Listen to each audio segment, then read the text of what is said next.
Good evening.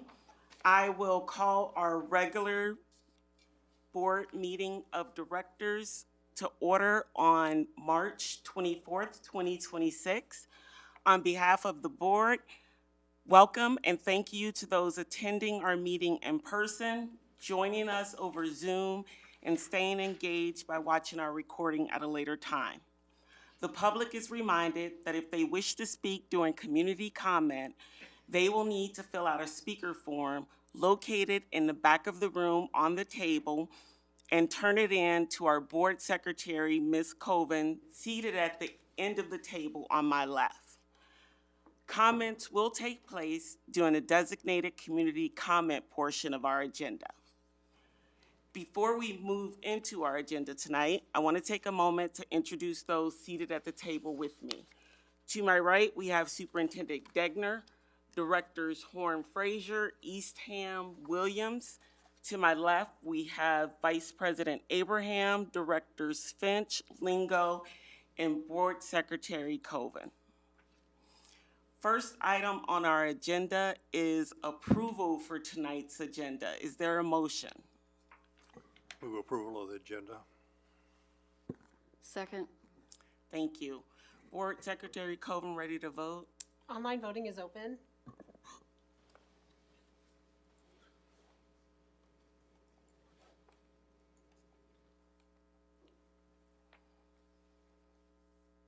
All votes have been cast and the motion carries with all directors voting in favor. Thank you. Next up is our education showcase, and we will welcome Shimmick School and Principal Pizarnik.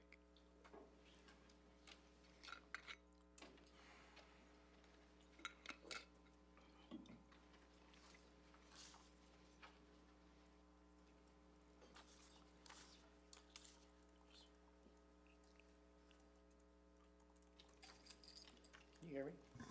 Yeah. Is that better? Yes. All right. First, want to thank everybody here for letting us speak tonight, share a little bit about our school. For those of you in the audience that came to learn about Shimmick tonight, we appreciate that.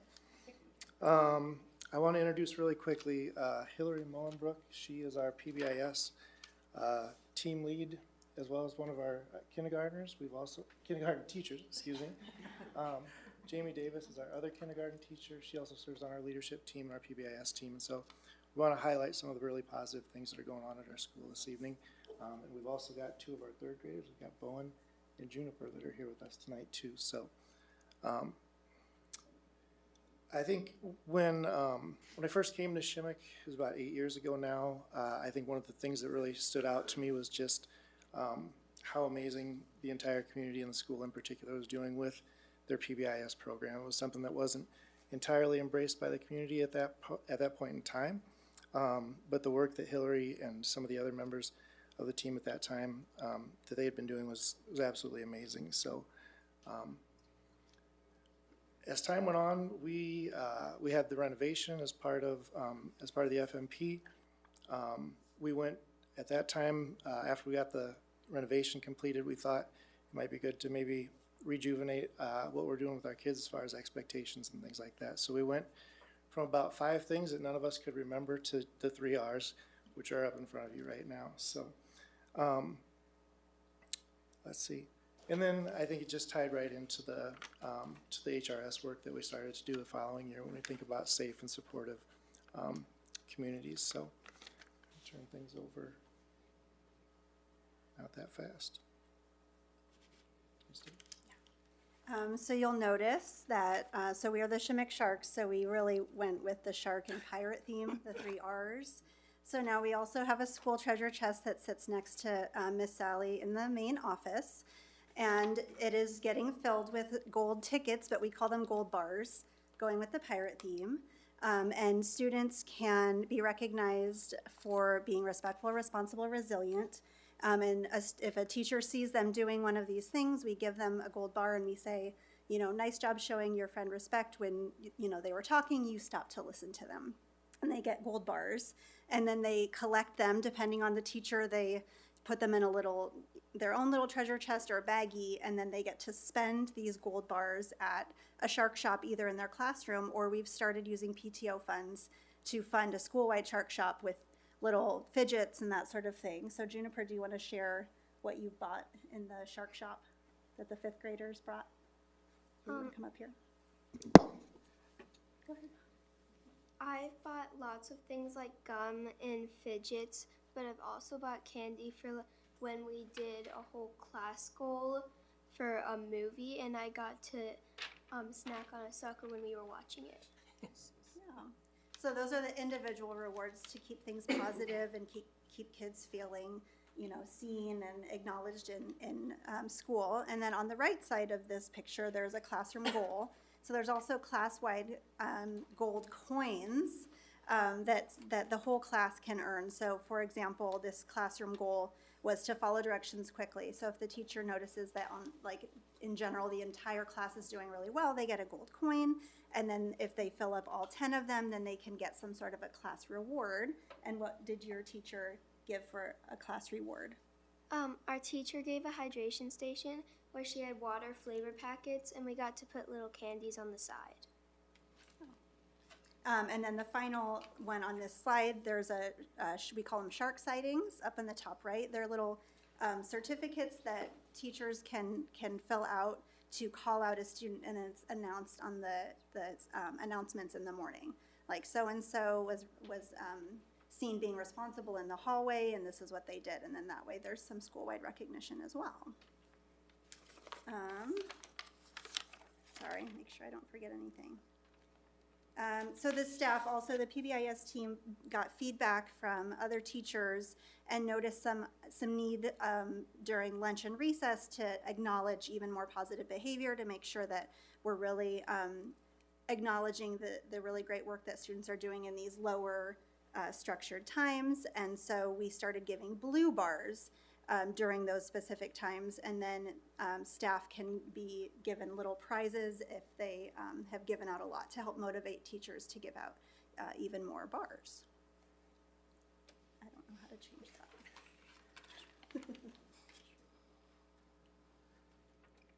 All right, and then one thing that we have kind of perfected, we feel like maybe now, is our school-wide assemblies. We've made some changes to it. But we start by always kind of reinforcing the expectations as a whole school.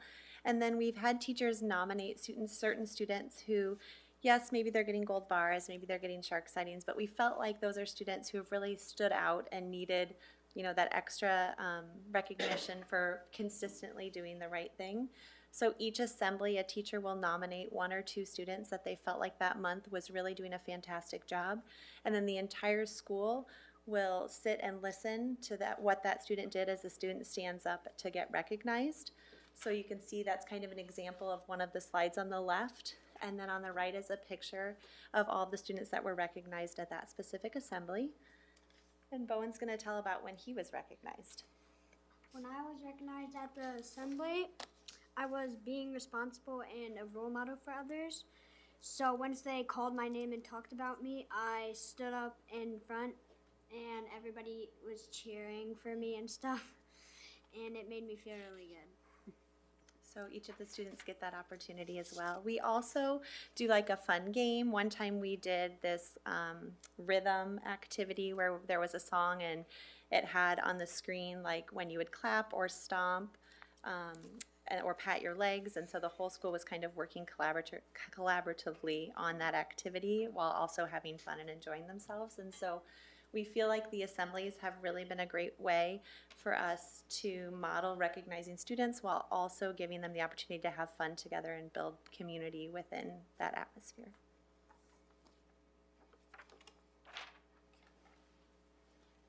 I don't know how we're doing for time. I feel like maybe an Academy Award type speech where I need to keep going. So if you play me off the stage, I understand.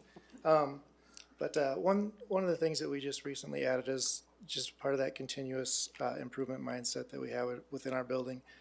Last year we started to do Shark School. So we have a theme every month, and it's the opportunity for kids to learn across grade levels where they come together into different classrooms.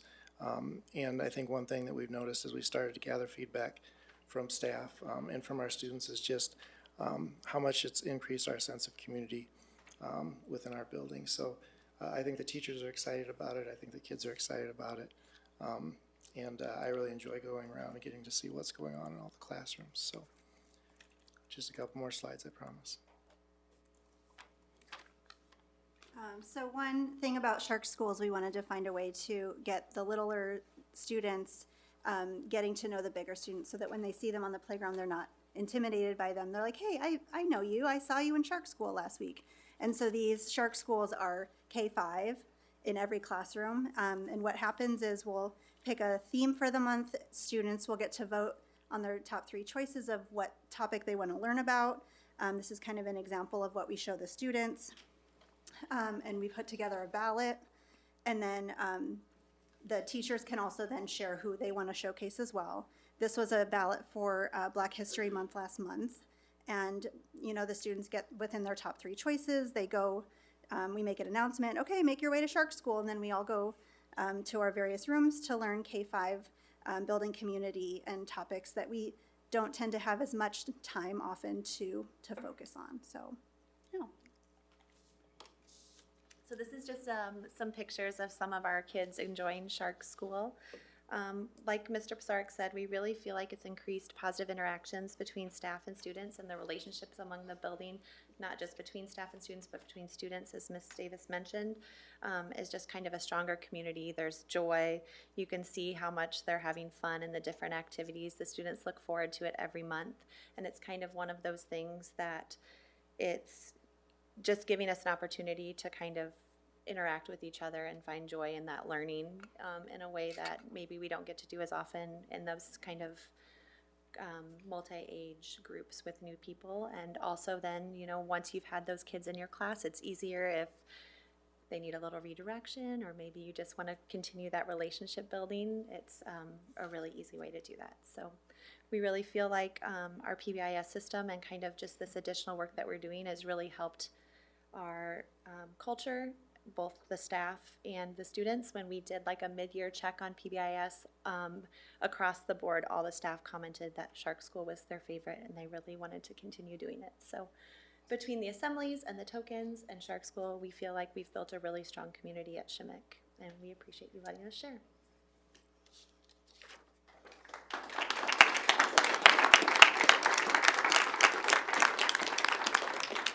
Thank you so much for joining us tonight and sharing the awesome PBIS program happening at Shimmick.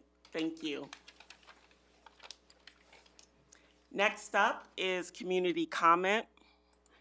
Thank you for your interest in the Iowa City Community School District and for your willingness to share your comments. You are reminded to give your name, address, and topic on which you plan to speak about. During community comment, persons may speak to the board about topics relevant to the districts.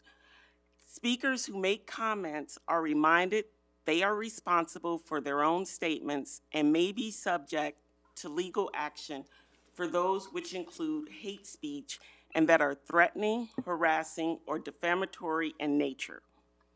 It is expected that speakers will address the board and each other with civility and abide by the stated time limits. All community comment directed at non-agenda and agenda items will take place at the beginning of the meeting and will be limited to 4 minutes per speaker and 5 minutes for speaker who has the assistance of an interpreter. Speaker's time limit will be displayed on the iPad on the ledge in front of Board Secretary Ms. Colvin, and an alarm will sound once the speaker time has expired. The initial community comment period will be limited to an hour. Remaining community comment, to the extent necessary, will take place at the end of the meeting. The board will not engage in any discussion during public comment. The role of the board during this time is to listen. Any individual who does not abide by these rules or otherwise disrupts the meeting may be asked to leave and or referred to law enforcement. And our first speaker tonight is David Norpier.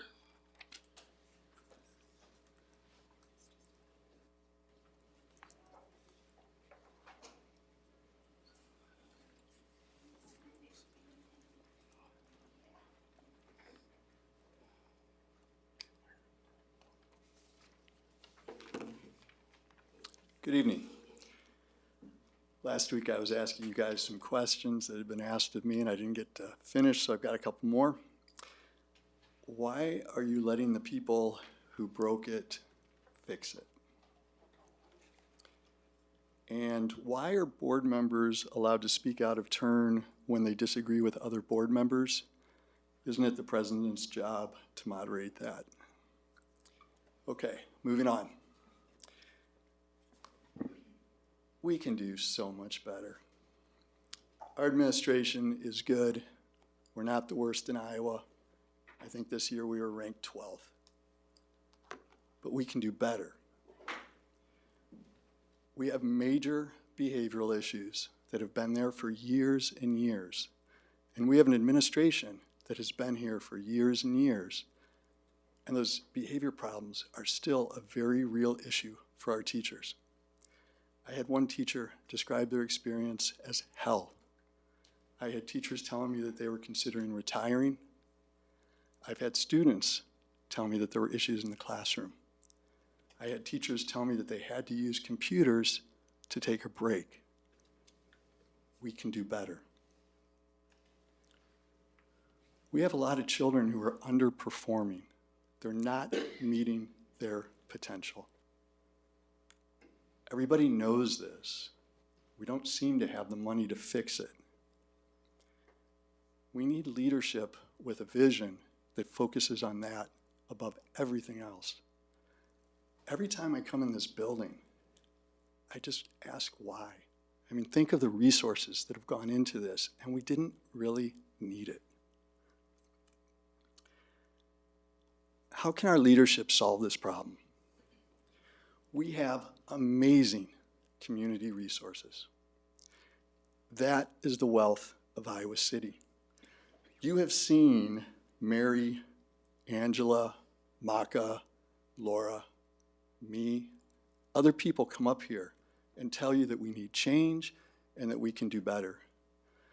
Those people are highly accomplished. They have information to share. And what has our administration done when they've tried to share that information? They've deflected them. That was a word that somebody used last week, and I thought it was absolutely perfect. My experience, my wife curated 20 research papers on how screens impact younger children. I brought it to IT, brought it to head of the curriculum, not this group. This was several years ago. The comments I received just really were discouraging. I had an administrator tell me, well, anybody can find research to support their argument. Is that what we're teaching our kids? We need to be able to make use of our resources. We have probably literally thousands of volunteers. We can have 5th graders teaching 1st graders and 2nd graders. We can have high school kids coming into our lower grades. We can have the junior high working with one another, and we can use our community members. Volunteers should not be feared. They are our greatest resource. We need to improve our leadership. We need to improve our expectations, and we need to improve our accountability. How are we going to do that? With change. And you guys need to usher that in. Thank you. Thank you. Next up, we will have John Fogarty.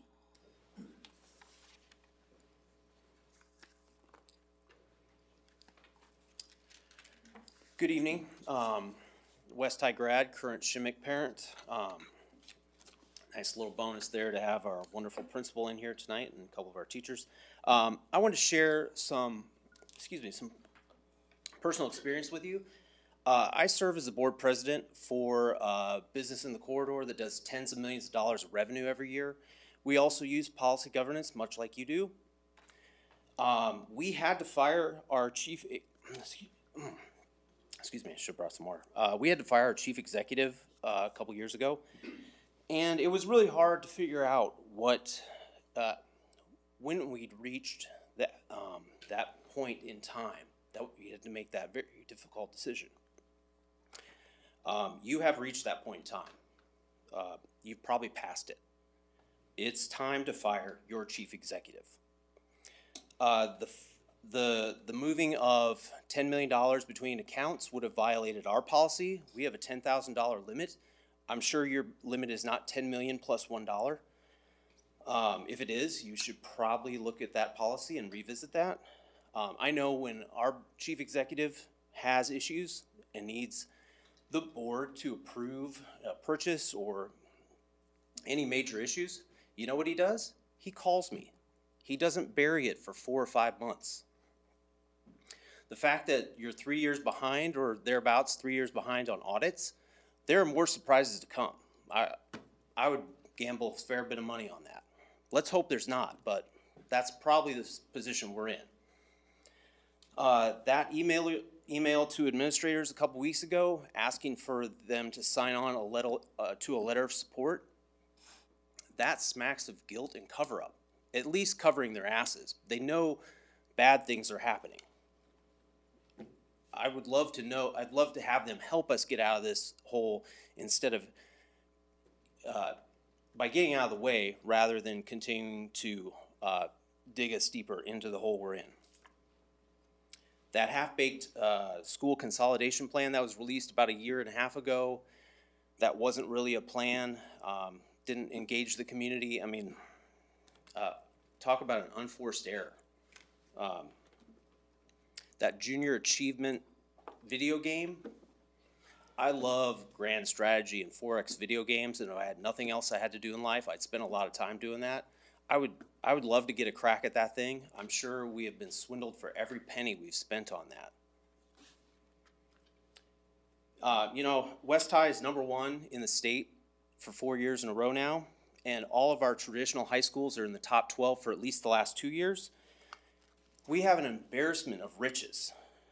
I want to give a shout out to our teachers, paraeducators, the custodians, the food service workers, everybody who works day to day with the students, because they are the ones that give us those results.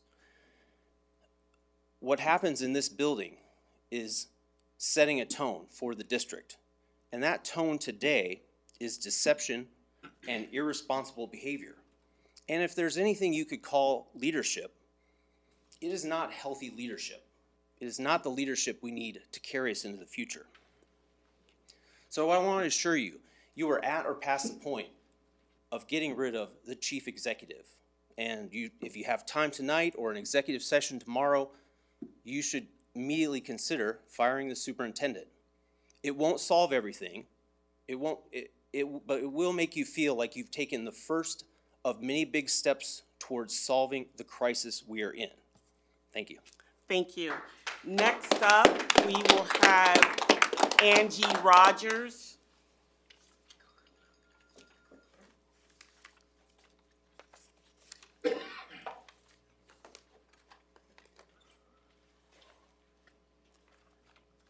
Good evening. My name is Angie Rogers and I live in Coralville. I'm here tonight as a concerned community member regarding the financial crisis facing our district. You should have all received a copy of a memo from November 2023 titled Exhibit A, Corrective Action Plan. I put that up there because I know there's at least one board member who hadn't received that. This memo was written after the district failed to timely file the certified annual report, the special education supplement, and the annual transportation report on September 15th, 2023. This memo is not just an explanation, it's an admission. It's an admission of systemic financial mismanagement. In this memo, the district acknowledges that it did not have basic financial controls in place in the fall of 2023. Specifically, account codes were wrong and not properly managed. Financial data was being corrected manually at the end of the year rather than maintained accurately throughout the year. Staff did not fully understand the reporting system. There was no contingency plan for absences of key staff. There was no transition plan for one of the district's most critical positions, the CFO. And the district relied heavily on the Iowa Department of Education to resolve errors it was having filing those reports.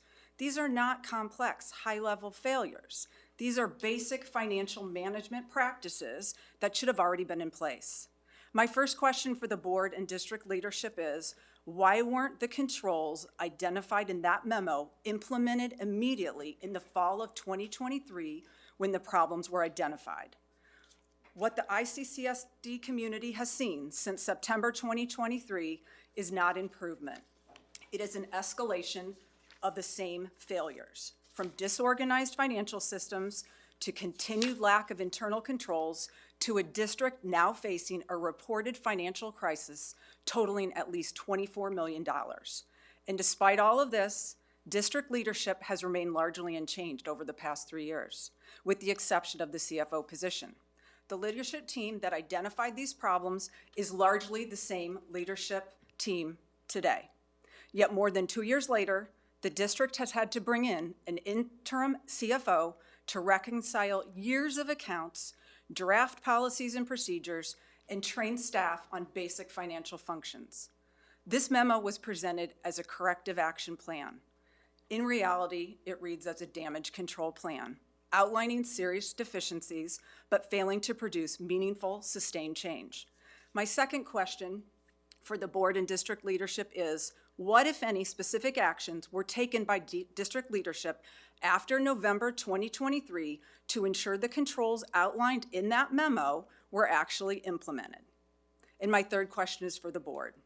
Who is accountable for the failure to fix what the district already knew was broken? The issue is not what went wrong in 2023. The issue is why it was allowed to continue for at least 2 more years. The community deserves a clear answer, not more deflection, not more excuses, and not another explanation after the fact. Thank you for your time. Thank you.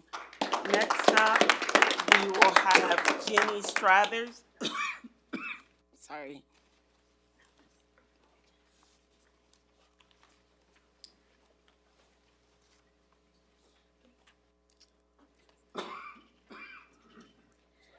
Hi, my name's Jenny Struthers. I'm from Coralville, and I have one student that graduated recently and another one at West High. So I wasn't planning on speaking. I was just coming to listen. So I don't have anything as eloquent as some of the other speakers, but I have so many thoughts in my head. But basically what this is boiling down to is we are facing a huge problem. This was not a typo. This was not a, oh, whoops. This is problem after problem, mistake after mistake. And we need to fix it. This will be felt by all students.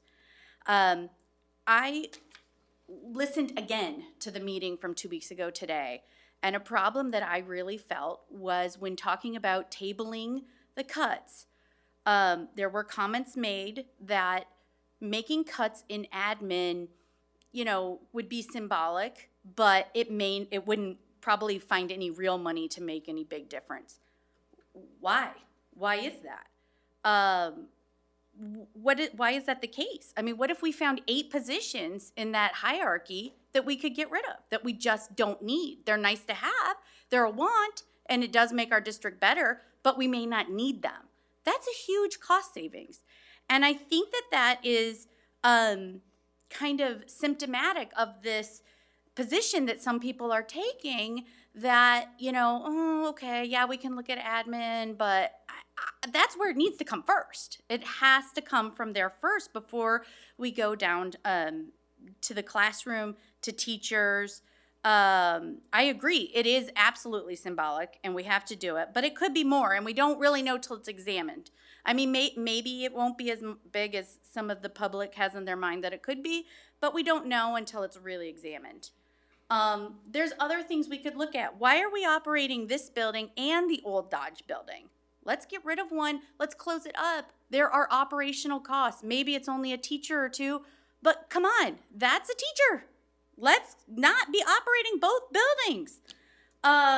There should be scrapes everywhere before teachers, classrooms, and student activities are touched. Let's get creative, start cutting wants, and focus on the product we put out. As Director Finch said last meeting, if we have a quality product, it's going to sell itself. I was at a movie recently and saw the ad for the Iowa City Community School Districts. I don't know how much that costs, but I'm sure it's not free. And maybe that won't put a huge dent in the money we need to make up, but every little bit counts. I don't think somebody is going to see an ad at the movie theater and say, oh, I didn't think about going to Iowa City Schools. Maybe I'll go there. I mean, we need to really be creative and cut everywhere. We need to cut any fat we can before we go to our needs. So maybe this problem is going to create a silver lining and getting us really to examine our current spending and our needs versus our wants.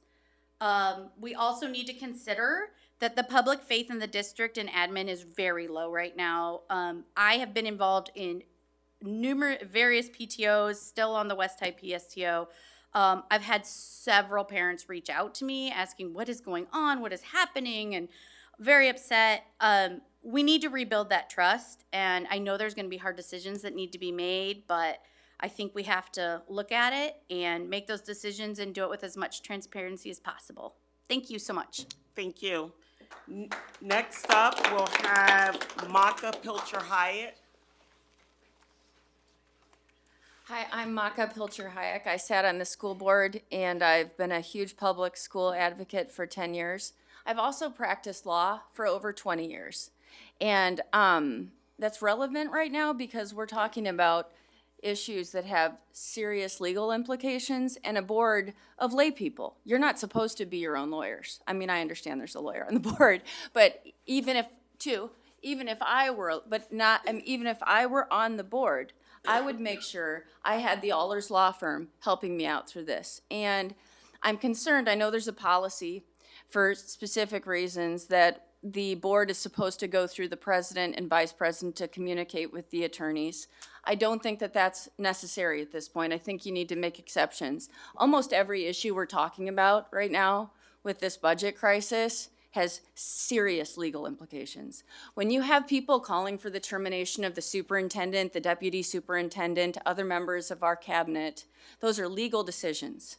And none of you should be in charge of figuring out that process because it's pretty complicated. I mean, these are public employees, there's a process. We know that the community's like, fire them now. A lot of people are saying that. And it's a reasonable position to be in. But as board members, you know, because hopefully Allers is talking to you about how there's a process you have to follow. You can't just fire somebody. There has to be documentation, et cetera. So I just want to make sure that the board is getting that kind of advice every step of the way, not waiting to hear from a president to forward an email or anything like that. Those days are not, that's not how this is going to go. Everything you're talking about has legal implications. We're talking about $2.7 million worth of compensation, which, by the way, your attorneys have the employment agreements of everyone that's making $2.7 million. Those are public. I want them at your fingertips, and I want to see them. I still haven't seen them. If you visit the Eastside Advocacy Group page, we make it very clear. The information we're given is partial. And guys, these guys know that, okay? It's not a mystery. Their health insurance isn't on it. It's one of those things where if you sit there as a member of this public, we're relying on you guys to ask the questions, this is a no-brainer. Just give us the information. We're the public. It's our taxpayer dollars. It's $2.7 million. Now, that's just an estimate because I still don't know the full compensation of this team. It's my money. It's my tax dollars. Your attorneys should be giving you that and advising you. Finally, the attorneys don't represent Superintendent Degner and Deputy Superintendent Chase Ramey. They're your employees. They have no business talking to your attorneys unless you are there. So I sure hope that's not happening anymore either. It's so important that this board is empowered to do the job we voted for you to do. I helped several of you get elected. I believed in the power you have as board members, and as a member of this community, I need you to do the job that we voted for you to do. You need to regain our trust. The admin team has lost the trust. I don't know how they're going to get it back. But you guys are running the show, and it's a really difficult show to run. So I hope you lean into that legal counsel that you're entitled to have. Thank you. Thank you. Next up, we'll have Emily Campbell.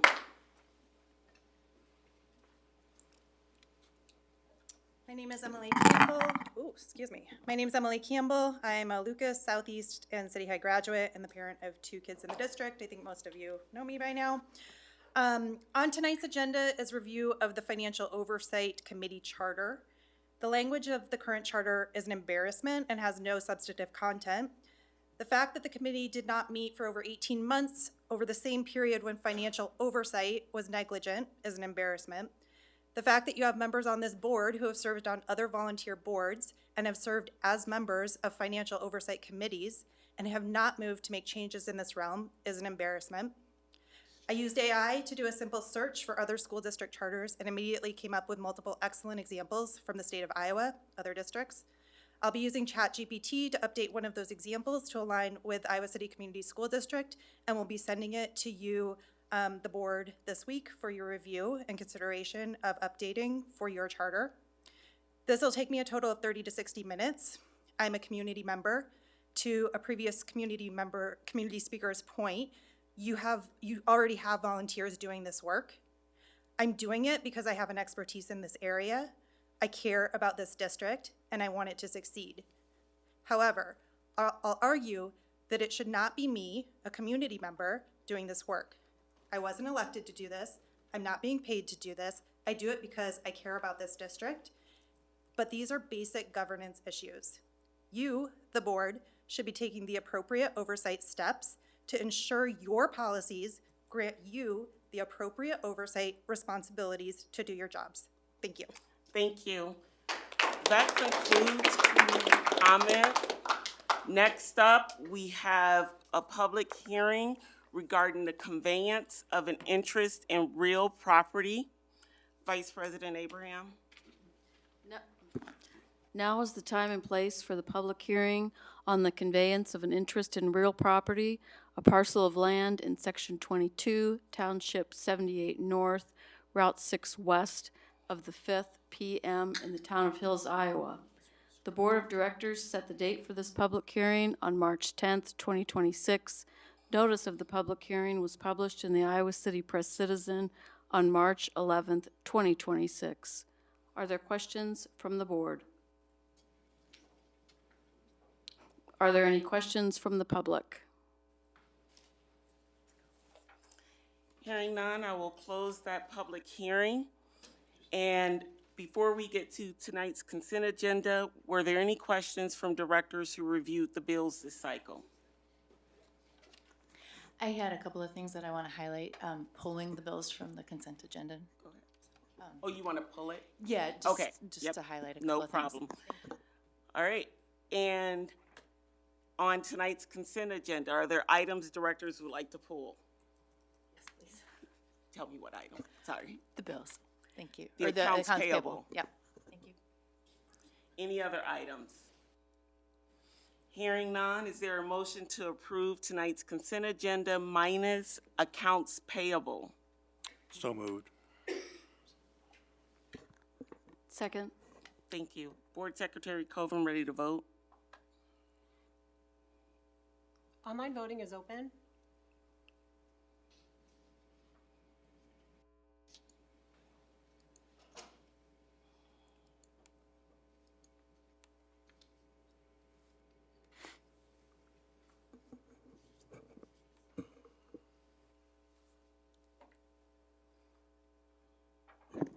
Director Eastham, did you vote?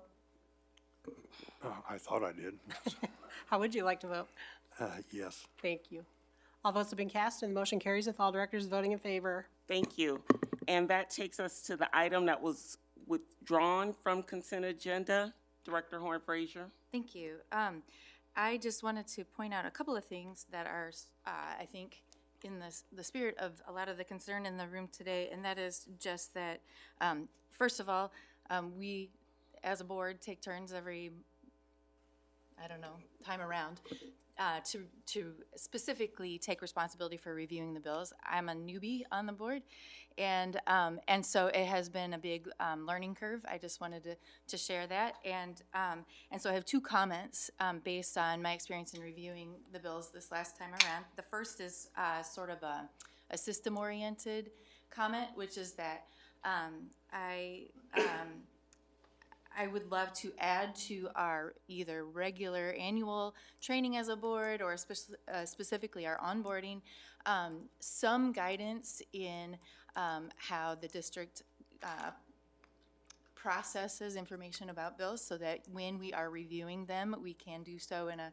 maybe more informed fashion more quickly out of the gate. I did note and have been in communication with members of our admin team about some of the codes that I couldn't find on my reference materials. And so all of those questions have been answered, but I think that we can do better to make it easier. And then there was one item that I noticed and had a question about when I was reviewing the actual payments, and that was just related to, I happened to notice there's a whole bunch of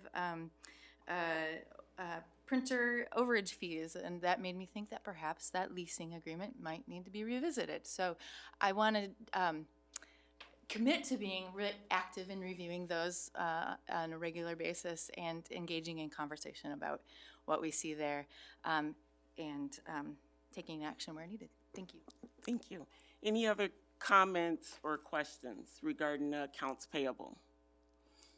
Hearing none, is there a motion to approve the accounts payable item? So moved. Second. Thank you. Board Secretary Coven, ready to vote? Online voting is open.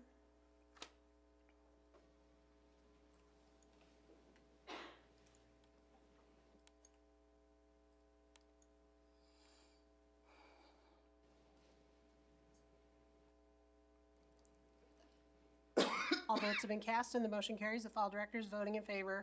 Thank you. Next up is a policy review update and Director Lingo. Okay, policy and governance committee meeting tonight. First, we touched on the 700 series. 712.1 and 708.1 were policies that came back regarding the use of video cameras. There was a little bit of discussion there. The tech people helped with those policies. Then 705.2R1 are recommendations from the CFO on our P-card procedures. P-cards, for those that aren't, and it's one of those words that people know and sometimes they don't. It's a purchasing card. It's the district credit card. So reworking those procedures, there's a lot to that. There is some things on limiting the number of cards within the district. I know that will be probably touched on in the CFO report. But part of the thing is that the largest bill coming out of every month is the credit card bill. And the auditors are also calling for more oversight.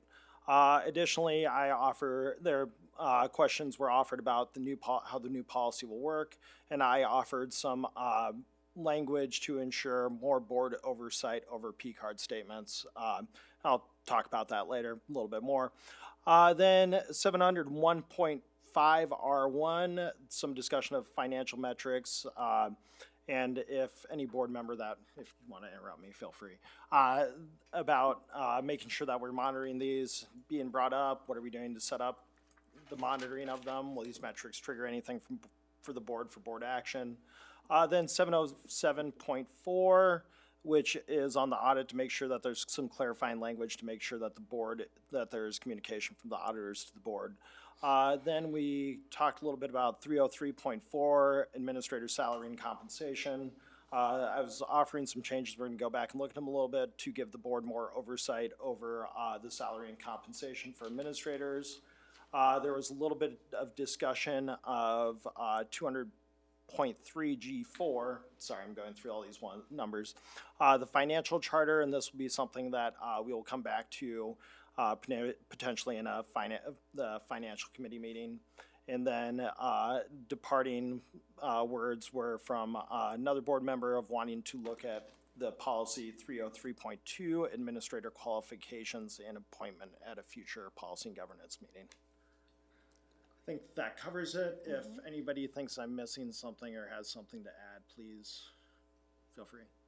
I'd like to just add one point, and that is, I think a lot of, if you're looking sort of at a theme of what we were talking about, we were looking at how to add rigor to our oversight of, in particular, financial issues. And there is a strong commitment to doing that quickly in our next efforts about specifically the Financial Oversight Committee.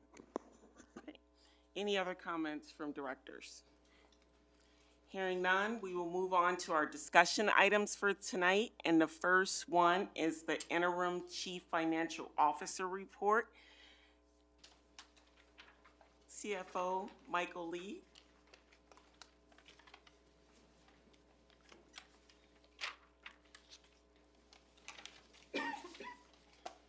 Good evening, everybody.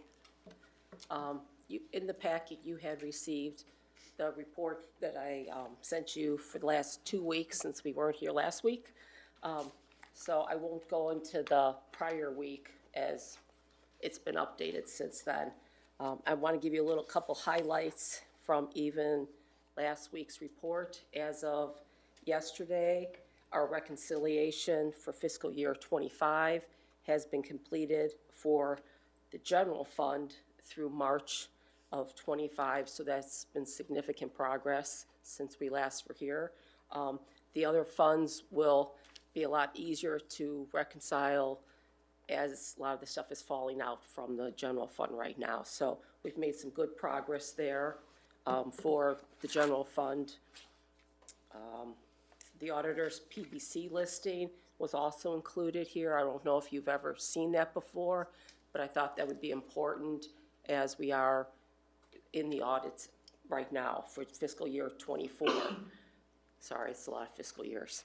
Can I just ask for clarification? And because there's a lot of acronyms I was learning when I was reading your reports, which I Okay, appreciate, sorry. thank you. But PBC is provided by client Correct. documents that are needed to complete an audit, correct? Correct, Okay. correct. And those are the documents that the auditors are looking for. So with that list, the staff did have a meeting yesterday, and all the items on that list were assigned to staff and who was going to complete what. The auditors have opened up a Google Doc, which is, in case people don't know, is a portal where the documents can be uploaded to. So before these documents can be uploaded, the staff member completing it cannot do that. It needs to go to their supervisor. The supervisor needs to approve it, and then either the assistant controller or the controller will at that point upload it to the portal for our documents, just so you kind of know the process.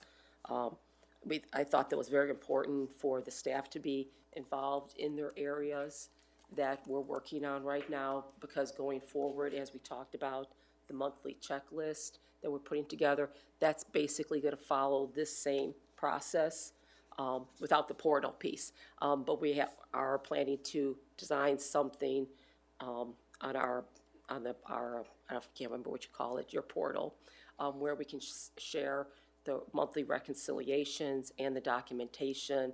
As right now, I have not been able to find anything like that out there, and I think that's an important piece of history that we need to start setting up so we can actually reference back to some documents.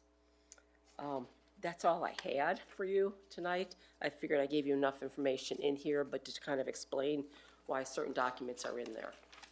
Great, thank you. Directors, did you have questions? Feel free. Thank you for all the work you're doing. I do just have a quick question with the bank reconciliations. Now that we're going to be completing 2025, hopefully in the next week or so, which is very exciting. For 26, since we're still in fiscal year 26 until June 1st, will you complete like to the current date, or do we have to wait until June 1st? No. After we finish all the bank statements, I mean, there's still more to do for the fiscal years, but the parties, the people that are working on the bank reconciliation, they will continue to get us current. Okay. Once we get current, then we can start using the month-end checklist, but we have to get current on all the bank statements. So the idea is to get current as like after we close, after March is over and we're in April, if they're finished with fiscal year 25, to start working on 26, so we can get ahead of it. Perfect, thank you. Kim, I hope you can answer this question. Do you have an idea about how many staff members are working on the reconciliation process? With the bank reconciliation? Yes, I'm sorry. Right now, there's probably 2. Okay, thank you very much. I have a question. I've appreciated the narrative in your summary, and you were describing the work on Fund 36, Pepple, and describing some of the issues you've been discovering along the way there with journal entries not reconciling to their support and so on. And I'm curious, in your judgment, if this is sort of a symptom of maybe insufficient systems set up or training or processes. Really what I'm thinking about is how do we make sure this is done correctly, as a matter of course going forward, based on what you're seeing now? The answer to that is all of the above. Okay. Thank you. So to piggyback on that question, I know you said it's all of the Yes. above, but in your judgment and opinion, do you believe our financial software is sufficient, or does it need replacing or reconfiguration? The financial software that you currently use is SU. I have great difficulty to try to navigate anything in that software. That software, I think, is not sufficient for what the district needs. We were just talking about that actually today. I cannot produce a financial statement straight out of the system, which is not what you need. You need a software system that data is in there sufficiently and you can be able to extract it easily. That is not the case. And have you seen some of those systems? Can you name a couple? There's a lot of softwares out there, systems. I had never seen SU ever. And I can usually pick up a system in a week and be able to navigate, and I still can't navigate SU. And I got a tutorial today and I was like frightened. Thank you, Kim. It's good to hear someone else is frightened of software. So this is the accounting software that Correct. we're using, is that correct? That is correct. Okay, so that's a fundamental. That's a problem. Basic part of our issues, as well as that's a basic part of what we need as a district to function well for people who are staff members here. Correct. Thanks. Thank you again for all that you're doing. I have a couple of questions about that statement that you made. All funds were impacted by the out-of-balance interfund FY24 off by $8.5 million, with the primary reason that the entries were to force the certified annual report without corresponding balancing entry. I was wondering if you could expand on that and explain what does it mean to force the certified annual report? Well, since I didn't do it, I can't give you the exact reasoning why or why it was done. From what I can see, or what I've been able to see, is at the time, whoever was making the closing, which I don't know at this point, it wasn't balanced, and they were trying to get it to balance in order to produce the report, and so entries were made and entered in, and so that's what I mean by forced. And you probably can't answer this, but I'm going to ask anyway. Is this normal? Have you seen this before? No. Okay. Is it not legal? normal. I'm not an attorney. I don't play one on TV, and so I can't answer that.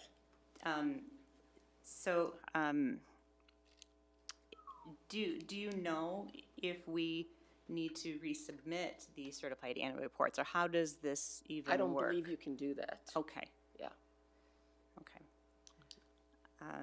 And I'm also trying to get an idea about the magnitude and the weight of the corrections that you're making. I think I asked that last time as well, but are you able to give us a ballpark about the magnitude of some of these corrections that you're making?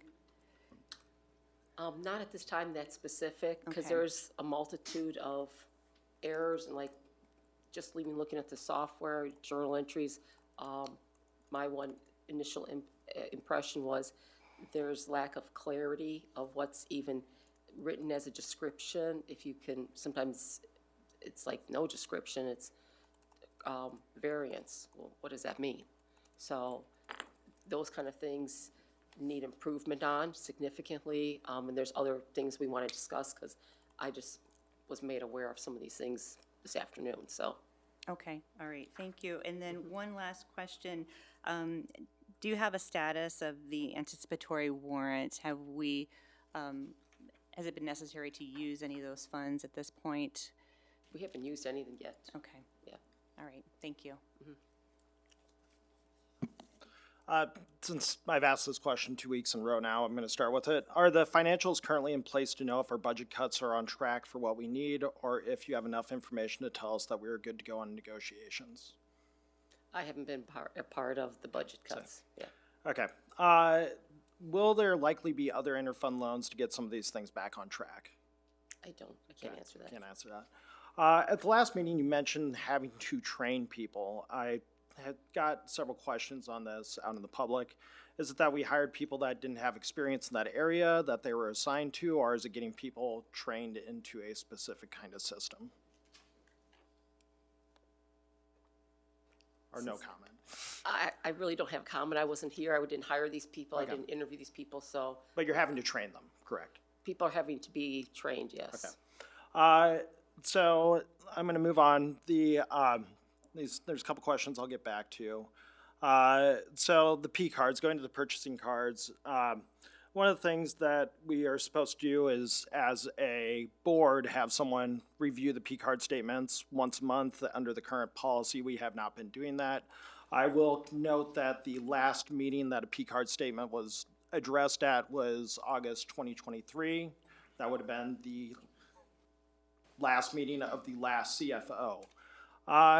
Now, and I've asked for 2 meetings in a row for the P card statements to be added back to the agenda. It still has not been in the consent agenda. Some of the things that you asked in there, you talked about there being a whole lot of P cards around the district. How many did you find?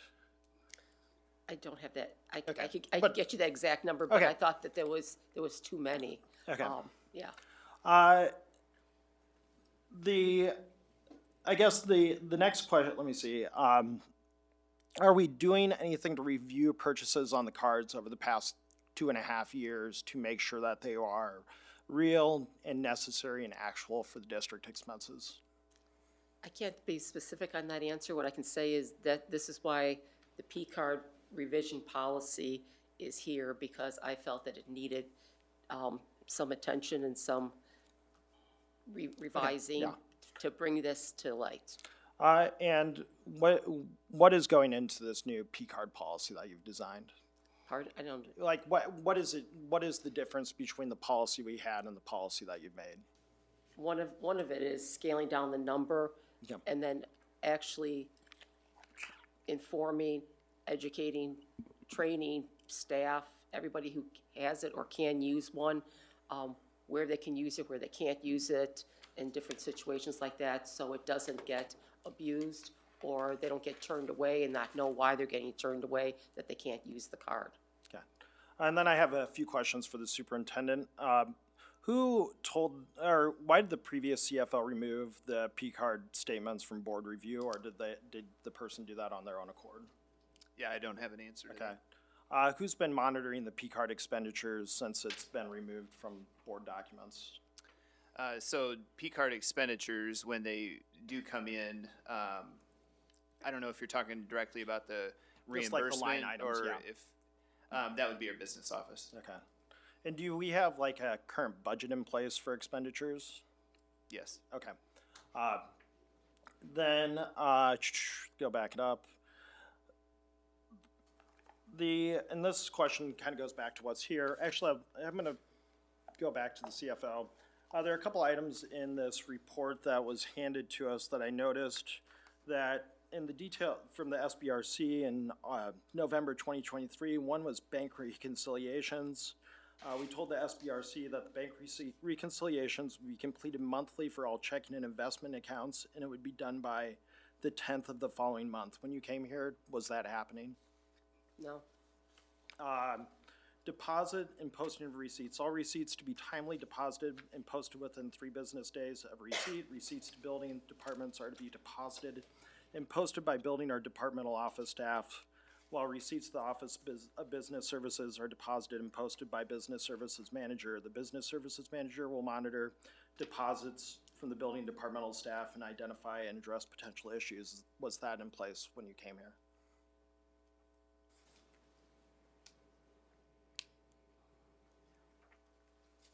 I would say to varying degrees, yes. Okay, to varying degrees. Then, this has popped up too because it all comes back to it falls under the CFO. In the 2023 audit, it showed that monthly close procedures, which we found out last meeting, were stopped in 2023. That should have been implemented at this point in August. Why was it not addressed at that point, Superintendent Degner? Do we have a reason for it? Because I know Director Finch pushed for these material weaknesses to be addressed. I did a similar plea, and Yeah, our expectation was that those pieces were being addressed and in place. okay, sounds good. Thank you. Any additional questions or comments? Thank you so much. Thank you. Oh, I'm sorry, One- Director Finch does. Sorry. Can we get a P-card budget and receipts for the last 2.5 years? You can't hear me, sorry. Can we get the budget and the receipts for the P-card for the last 2.5 years? Put it on my list. Okay, thank you so much. Thank you. Next up, just on the agenda of, we've had it on the agenda last meeting, is the board's financial update.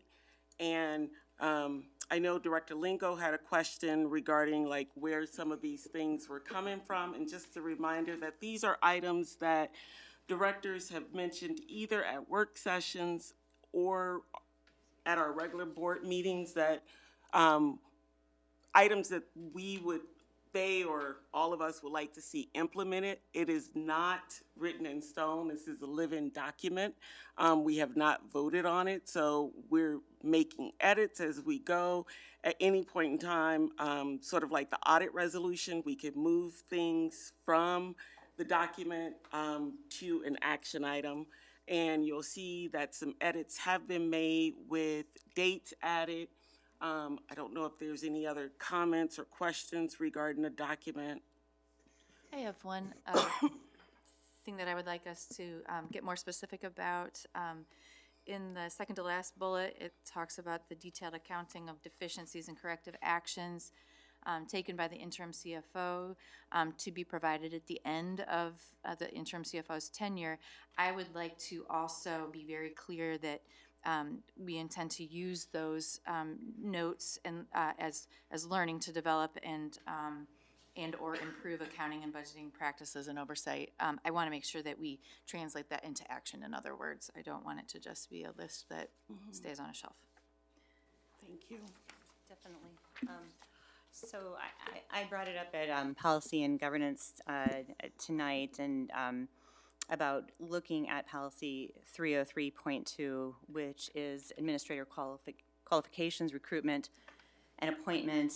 Eventually, I would like that added to this list because I think when we look at the root cause, we have to look at our deficient hiring process, and that goes down really to even the basic level of what the job requisition looks like for the CFO. If we're looking and we're wanting a qualified candidate, we can't have a watered down job requisition.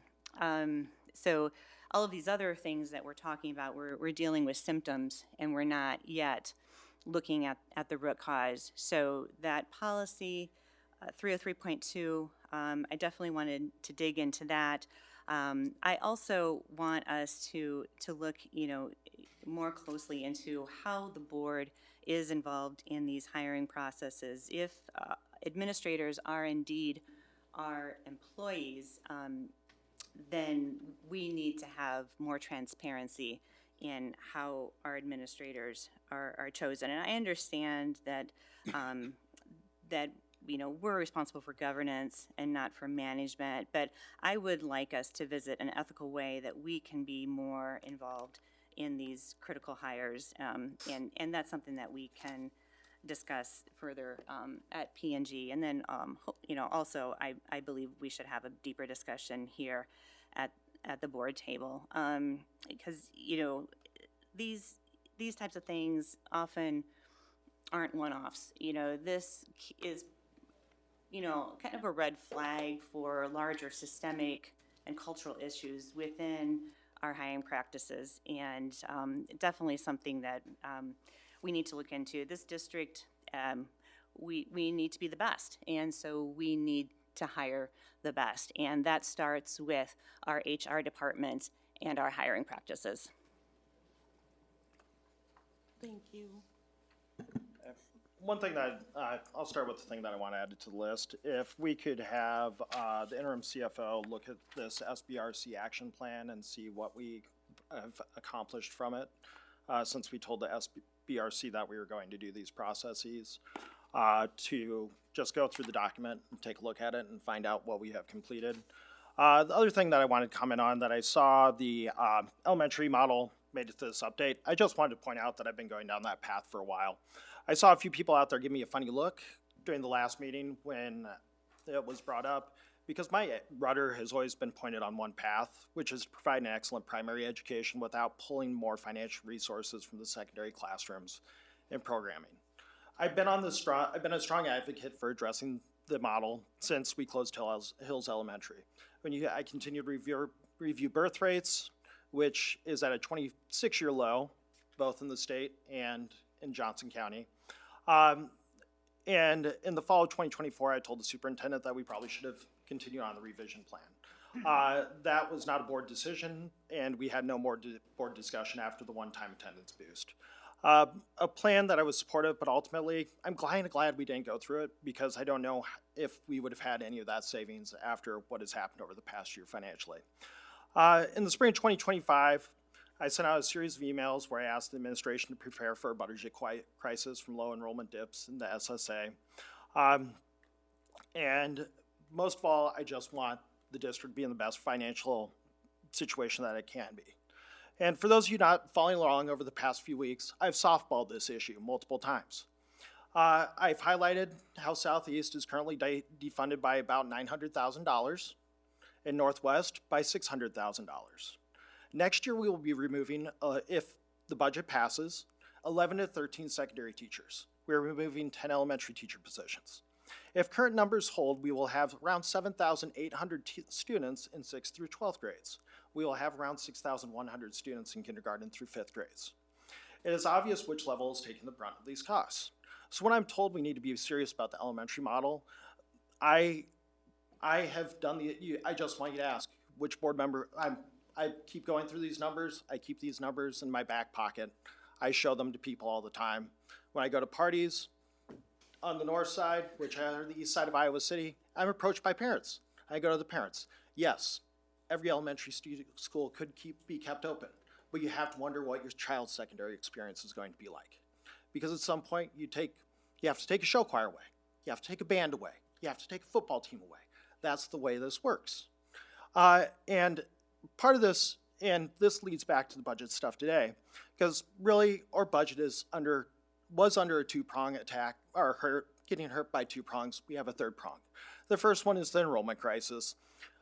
Personally, I believe the next demographer's report will likely show higher enrollment decreases. This is just because the population changes. Children aren't being born on levels that they were 5 years ago, 10 years ago.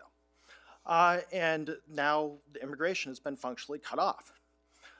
Next is the SSA crisis, or state supplemental aid. This is the funding that we get per student from the state. It is the basis of all other weighted funding metrics. So your special ed, your ELL, and a couple others in there that I can't remember off the top of my head. But right now the state is at a $1.3 billion shortfall.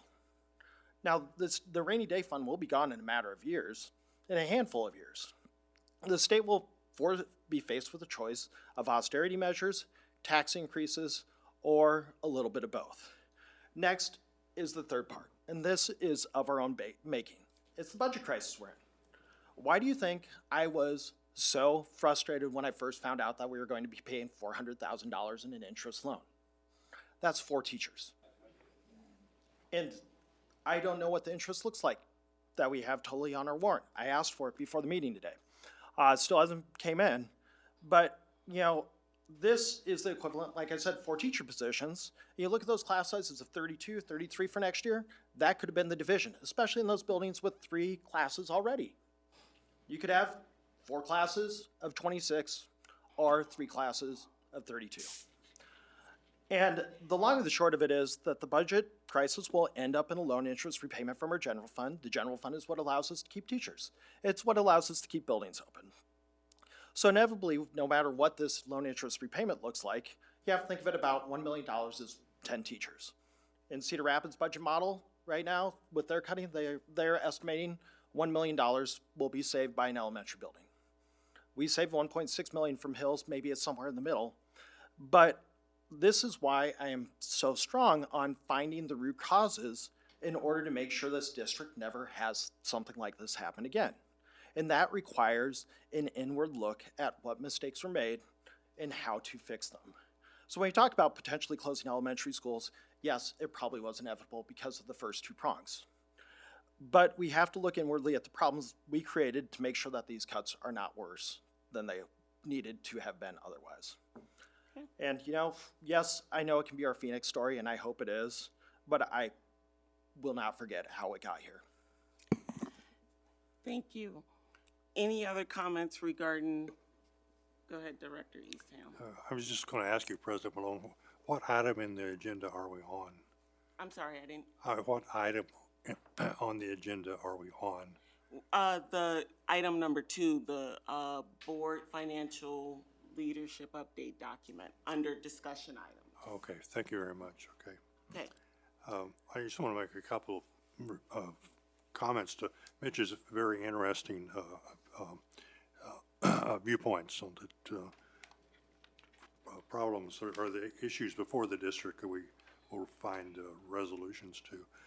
One, in terms of enrollment, as Mitch has said often, it's quite it seems to be quite clear that birth rates, especially among whites, have been decreasing. But I notice, and I've said this before, that we are noticing increases in Black and Hispanic kids, especially in this district. We are now a majority-minority district in terms of our student body composition. So I'm not quite so sure I'll be interested in the conversation as we go forward here about what our enrollment prospects actually seem to be as we look at what's who is coming to the district now. I was at a gathering the other night at the Immigrant Welcoming Network group run by Councilwoman Mazir Salih, and at which she has families come and give a talk about their experience coming to this community as immigrants. And there were 9 kids in the group that gave the presentation that night. 9 kids that were new to this district this past fall. And she told me that she knows of scores of families that would be willing to come here as immigrant residents, and they bring their kids with them. So I don't know. I think the enrollment projections for the future are a bit need a little bit more work. So I look forward to this conversation as we go forward. One thing I might mention that you guys have talked about a little bit tonight is the P-card work that you'd mentioned. That might be something you want to add on here. One thing Director Finch had asked about the last 2.5 years with that. When I answered that budget question, most of those expenses are part of a budget, right? So there may not be an existing budget for P-cards because the expenses are feeding a budget. And so that's what we'll just want to talk to you about. What's the right way to get that to you? Anything else? Thank you. Next item is the before and after school program pilot. Superintendent Degner, is that you? I'm gonna ask Eliza to talk about that one for us tonight. Good evening. We came to you, or believe it was late fall, and talked about the potential of beginning a pilot for our before and after school program in some of our sites, as that was something that we were interested in pursuing in order for us to kind of streamline our BASPs. And in a conversation with the neighborhood centers of Johnson County, they were interested in pursuing a partnership with the district in a different way. And so what we had been planning on was to be piloting a before and after school program run by the district at the sites that are currently operated by neighborhood centers of Johnson County. Those are Twain, Wood, Alexander, and Garner Elementary in North Liberty. And so we have been working with them and working with the staff that currently operates those programs to transition in the fall to a district-run BASP.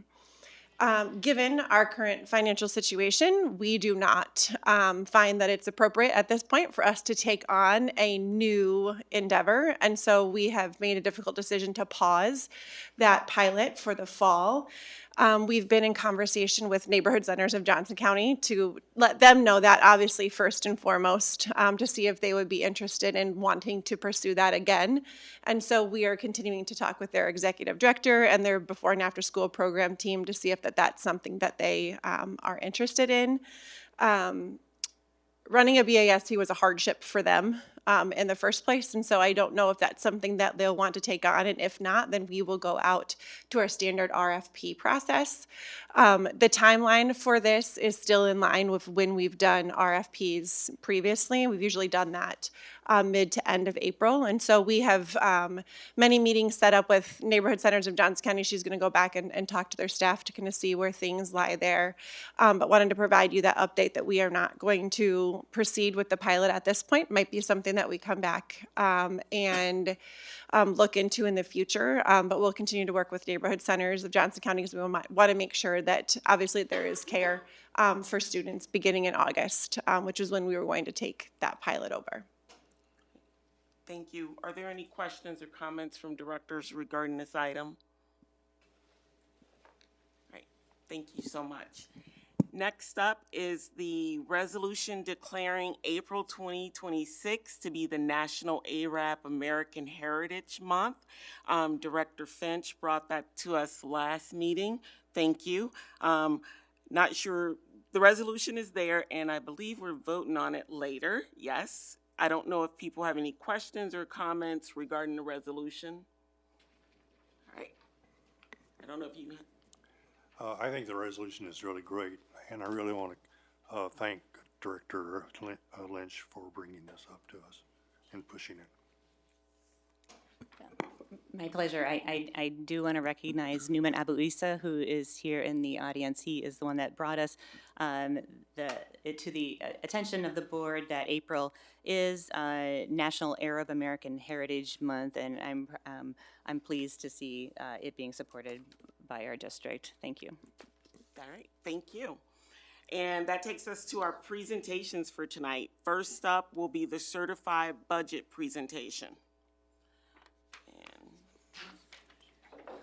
Kurt's going to deliver the certified budget presentation for you this evening. The timing of this obviously coincides with the other budget conversation we're having here as we move through several items tonight. There is a piece that interplays obviously with some of our solution for the current challenges, but Kurt's going to go ahead and walk you through that and then be, of course, happy to answer any questions and talk to you about next steps in this process. Good evening, all. Start off with, we'll talk about the purpose of what our certified budget is, what some of the components are, and then ultimately we'll get into some tax levy discussions. So, as always, feel free to ask questions as they come in your brain. I'd rather we talk in the moment than wait to get to the end, so feel free to stop me as needed. So, certified budget is a state term for the Department of Management, and the certified budget just establishes our maximum tax rate and then an estimate of our budget year expenditures. It is not our line item budget that we would typically do in the fall once we've established staffing levels and those types of things. And the important thing to note right now is we sit here today, The only thing we've done is establish our maximum rate. The board hasn't approved the levy yet. The communication to the mailer that went out, all that was what our max is. We can lower it from there, pending board discussion and approval. But there's really only two levers we have. We'll get into that, but just want to make it clear, we're not adopting a tax levy tonight. We're not setting anything. We're just discussing what the components are and the maximum tax rate as it was proposed. So the components of the certified budget, it's our general fund, which includes local property tax, state aid, categoricals, our cash reserve levy, the management fund, the physical plant equipment levy, PEPL, and debt service.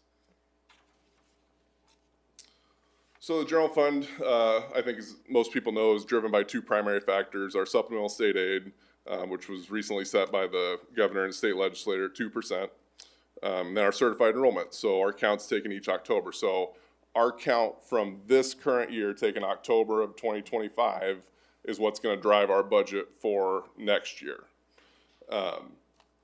One important thing to note, and perhaps Superintendent Degner knows a little bit more about this than I do, but one of the Senate files that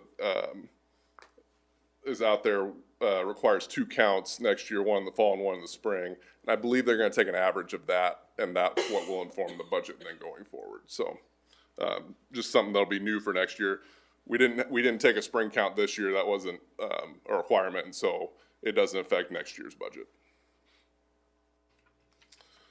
So then this is just a history of supplemental state aid. So you can see back in the early aughts, we were at 4% pretty consistently, and then a sharp decline. And then we're hovering somewhere between 1% and 3% the last few years, and then we've been stagnant at 2% overall for this year and last year. So then the district cost per pupil, this is the amount set by the state, and this is what's adjusted by the SSA rate every year. And so this is our cost per pupil. So when we have 14,800 kids on our certified enrollment, you multiply that times this number, and that gives us what our general fund levy, part of our component. There's more things. There's categoricals. Somebody mentioned earlier that we have funds coming in from ESA students. So that's a very quick, brief of how you get to the big number overall, but there's other parts that make that up. So then this is just a history of our certified enrollment. So you can see from 2001, the district was 10,674 students certified enrollment, and then this year we were at 14,370. So you can see you were obviously growing, and that that growth was through the 2000 teens, and then we've sort of flatlined overall. This is our comparison of our certified enrollment versus our served enrollment. I don't have the values on there, but if you look really closely up in the last 3 years at the top here, our served enrollment is actually higher than our certified enrollment, meaning we are net gaining students in terms of open enrollment, which is a great thing for the district. So definitely a trend we want to see continue. I think that's important to note. So state supplemental aid and budget guarantee. Budget guarantee is a part of the funding system that helps to put districts in a bad position to have sudden budget cuts when there's sharp enrollment changes. Because enrollment is that number one factor in terms of deciding what funding level we're going to get. This is just a landing pad for the district. So the budget guarantee allows us to keep our spending authority from the previous year plus 1%. So it's 101% of our funding from this year. Now, you might ask yourself, okay, so what if we're multiple years on budget guarantee? Is it going to be 101, 102, 103? No. So it's always going to be the previous year. So if we're at 101% this year of what this year's enrollment is, and we're on budget guarantee next year, it's going to be 101% of what enrollment was this year.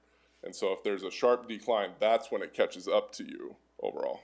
So what you're saying, Kurt, is it's not the actual budget, it's what the budget should have been, but for the budget guarantee, when they go back and calculate the 101%. Yes. Yep. I just want to double check because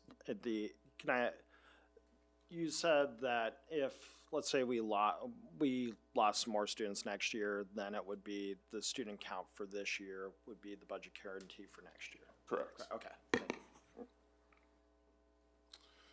So I just put together this quick graphic. So this year's cost per pupil was 7,983 students based on our fiscal year 25 certified enrollment. So that's what our regular program district cost turned out to be. So then what this year's certified enrollment was, which will fund FY 27, district cost per pupil remains the same. I did 1%, 2%, and 3% and then showed what those amounts were. And so then what our regular program district costs. So at 2%, which is this line here, we ended up just over 117 million, but that equated to 0.73% growth on this current year's budget. So that's why we qualify for budget guarantee. And so when you take last year's amount times 101%, we're getting an additional approximately $300,000 based on the budget guarantee. Any questions on that? So then this is a component out of the Department of Management website. It's our aid and levy worksheet. I just brought this in to highlight what some of our categorical costs are. So at the top line, you can see our regular program district cost. That was similar to the last slide. And then what the budget guarantee, they call it regular program budget adjustment. But if you want to refer back to this, you have other conversations in terms of, you know, what TSS amounts we're getting, what professional development costs, early intervention or teacher leadership. I just wanted to put this in for reference sake so that you all could refer back to that. This was a slide that Director Finch had requested, and I apologize in advance. The total, just ignore that. That's wrong and irrelevant, to be honest. This just shows what the historical total general fund levy rate was. So you can see in FY23 it was just under $10.80. And then this year it's up to $12.16. The uniform levy is the $5.40 levy that is true across the state. Every district across the state levies a standard $5.40. Property-rich districts, that generates more cash, meaning they get less state aid. That's the position we would be in. Districts that are property poor doesn't generate as much, so they're reliant more on the state aid. Additional levies, the additional dollar levy, that's how some of that's made up. Instructional support, the district has a voted instructional support levy. You can see the total amounts there. And then our cash reserve levy is one of the generators that's accounting for our increase in our levy for this year. So you can see historically what has been levied and what the max available was. So in FY23 and 24, it was kept flat at $17,500,000. Then it was crept up to about 24 million. And then this year, our proposed max tax rate maxes that out. Again, the board has the discretion to lower that if they'd like to. But that's the historical nature of the cash reserve levy. So can I pause right there? Because I can't do all the math in my head. And this is the first time I'm looking at this slide. Thank you very much for adding it. I appreciate that. So can you give us an overview on what are the bigger drivers of the increase in the general fund levy? It'd be the cash reserve levy would be the biggest driver overall. That's the biggest driver. Yeah. Okay, not the categoricals or the budget guarantee. No, and we can't set the categoricals. Obviously not the budget guarantee. That's based on the certified enrollment. Okay. We have the only two levers we can really adjust, and we were going to get to it within our whole levy for all funds, all property taxes, is our management fund and our cash reserve levy. Everything else is pretty much set by the state and locked in based on enrollment. Even the modified supplemental amounts, or how does that factor into So that factors in through the cash reserve levy. That's okay. Yeah. So that's the spending authority that the SBRC is granted. It's then up to the district to utilize the cash reserve levy to levy those funds. Okay, thank you. And that's what I was just going to clarify. Even if we increase the cash reserve levy, that doesn't necessarily mean that our spending authority increases. Correct. And because it's a year in arrears. So we don't get to spend any more money. It's Right. just that the cash levy is getting more dollars put into it. But we still have to stay within our lane when it Correct. comes to spending authority set by the state. Yep. So just just to reiterate, so this is primarily driven by the increase in like our special ed deficit, for example? Okay. Yep. All right. So then we're going to talk about some of the funds that are property tax based. So the management fund is used to pay for, as it was talked about earlier, our risk management and employment related costs that aren't allowed to be paid out of the general fund. Some of the allowable expenses, unemployment compensation, our liability and risk insurance, and our property insurance. That's the biggest driver of that fund typically. Court judgment and settlements, early retirement incentives, that's the other driver that drives ours a lot. Risk-related studies, mediation and arbitration costs, insurance deductible transfers, and certain debt service transfers. So, again, tort risk management, that's what the management fund is. We're allowed to set the amount that we want to levy, and then the system then generates, it's going to be $1.68 or whatever that is. That's how we set that. And so this is the historical nature of the management fund. So you can see in previous years it was around $13 million. Last year it was levied at just under 8.3. This year we're showing it at $12.4 million, which is $1.60, almost one of the levy. Again, the board still has the opportunity to lower that if they like at this point.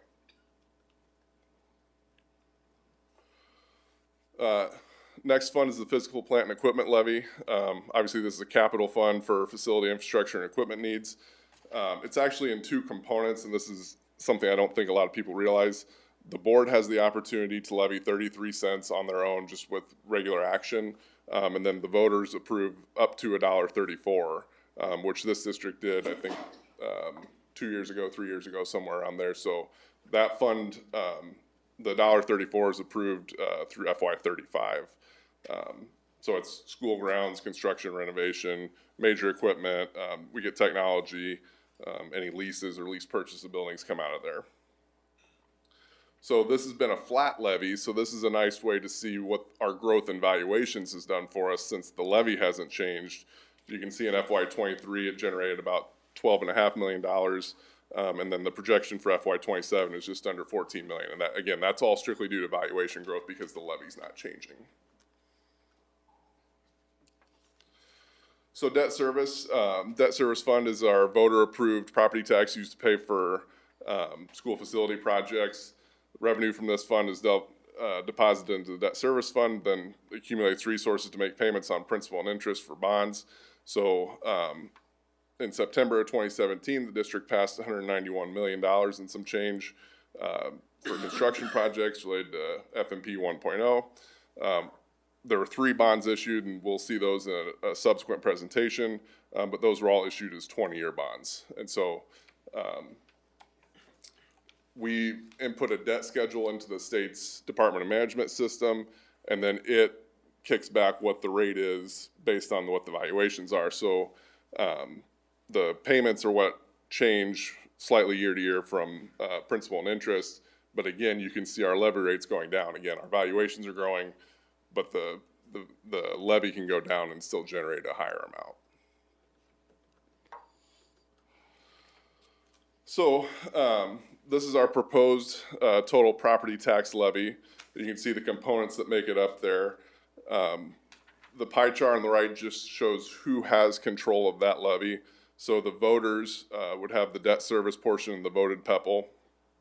The board has regular PEPL, management fund, and then the cash reserve levy as part of the general fund, but then the rest of it's strictly coming from the state in their calculations. So then comparing our proposed FY27 property tax to other districts' FY26, it's FY26 because everybody else is in the same boat we are. We don't know what other districts are proposing for FY27. You can see what the original 8 UAN was. Last year we were at 1606. This year the proposal is 1710. You can see what the other schools were in Johnson County, Clear Creek, and Amana at 1695. And then the top 10 in the state, West Sioux having the highest property tax rate at just over $19, and then Linn-Mar to our north is at $17.99. So then this is our proposed budget summary, and I apologize, the how small some of that is, but there's a lot of numbers that go into that. This just gives you a comparison year to year of what the different taxes will generate compared to the previous year, and gives what our total revenues are. And then this is where we enter what we believe our expenses will be to project what an ending fund balance will be. There's a lot more detail that has to go into both of those slides as we work over the next couple of months. We're only looking at the property tax component of that. There'll be other things that go into that, such as our federal funds. Like, we won't know our title allocations, which are typically somewhere $6 to $8 million. We won't know those till the fall, typically. And so that's not a true picture of everything we're gonna get. It's one component of all the revenues we're gonna have. And with that, any questions? Thank you. Can you remind us, so that first April meeting is when this comes back? With It's the second April meeting. Okay. Yep. Our deadline to submit to the state is April 30th. I think that meeting, is April 28th or 4th. I can't remember off the top of my head. So then at that first April meeting, would it be possible for you to give us examples of how this proposed property tax increase would impact various homeowners? Like if you take a $150,000 home? Yep. Okay. As well as what our budget would look like if we didn't raise it to the proposed amount, left it where it's at, or did half of the increase you're suggesting? Sure. Okay. Thank you. Can we also get some guidance on the management levy and, how, what your sort of, what the assumptions are. basement, yeah, what the assumptions are and what, what Sure. your, bottom, Yeah. what your floor would be Sure. on that? Yep. I would like to see that. Yep. Thank you. If we would have increased our cash reserve levy back in fiscal year '23 or fiscal year '24, and I'm on slide 14, would that have had any type of positive impact on our unspent authorized balance? No, it would have helped our cash position. Okay. But it wouldn't have helped our cash position in the way of providing more cash for the UAB. Correct. Okay. But it would have been less money that we had to borrow. Correct.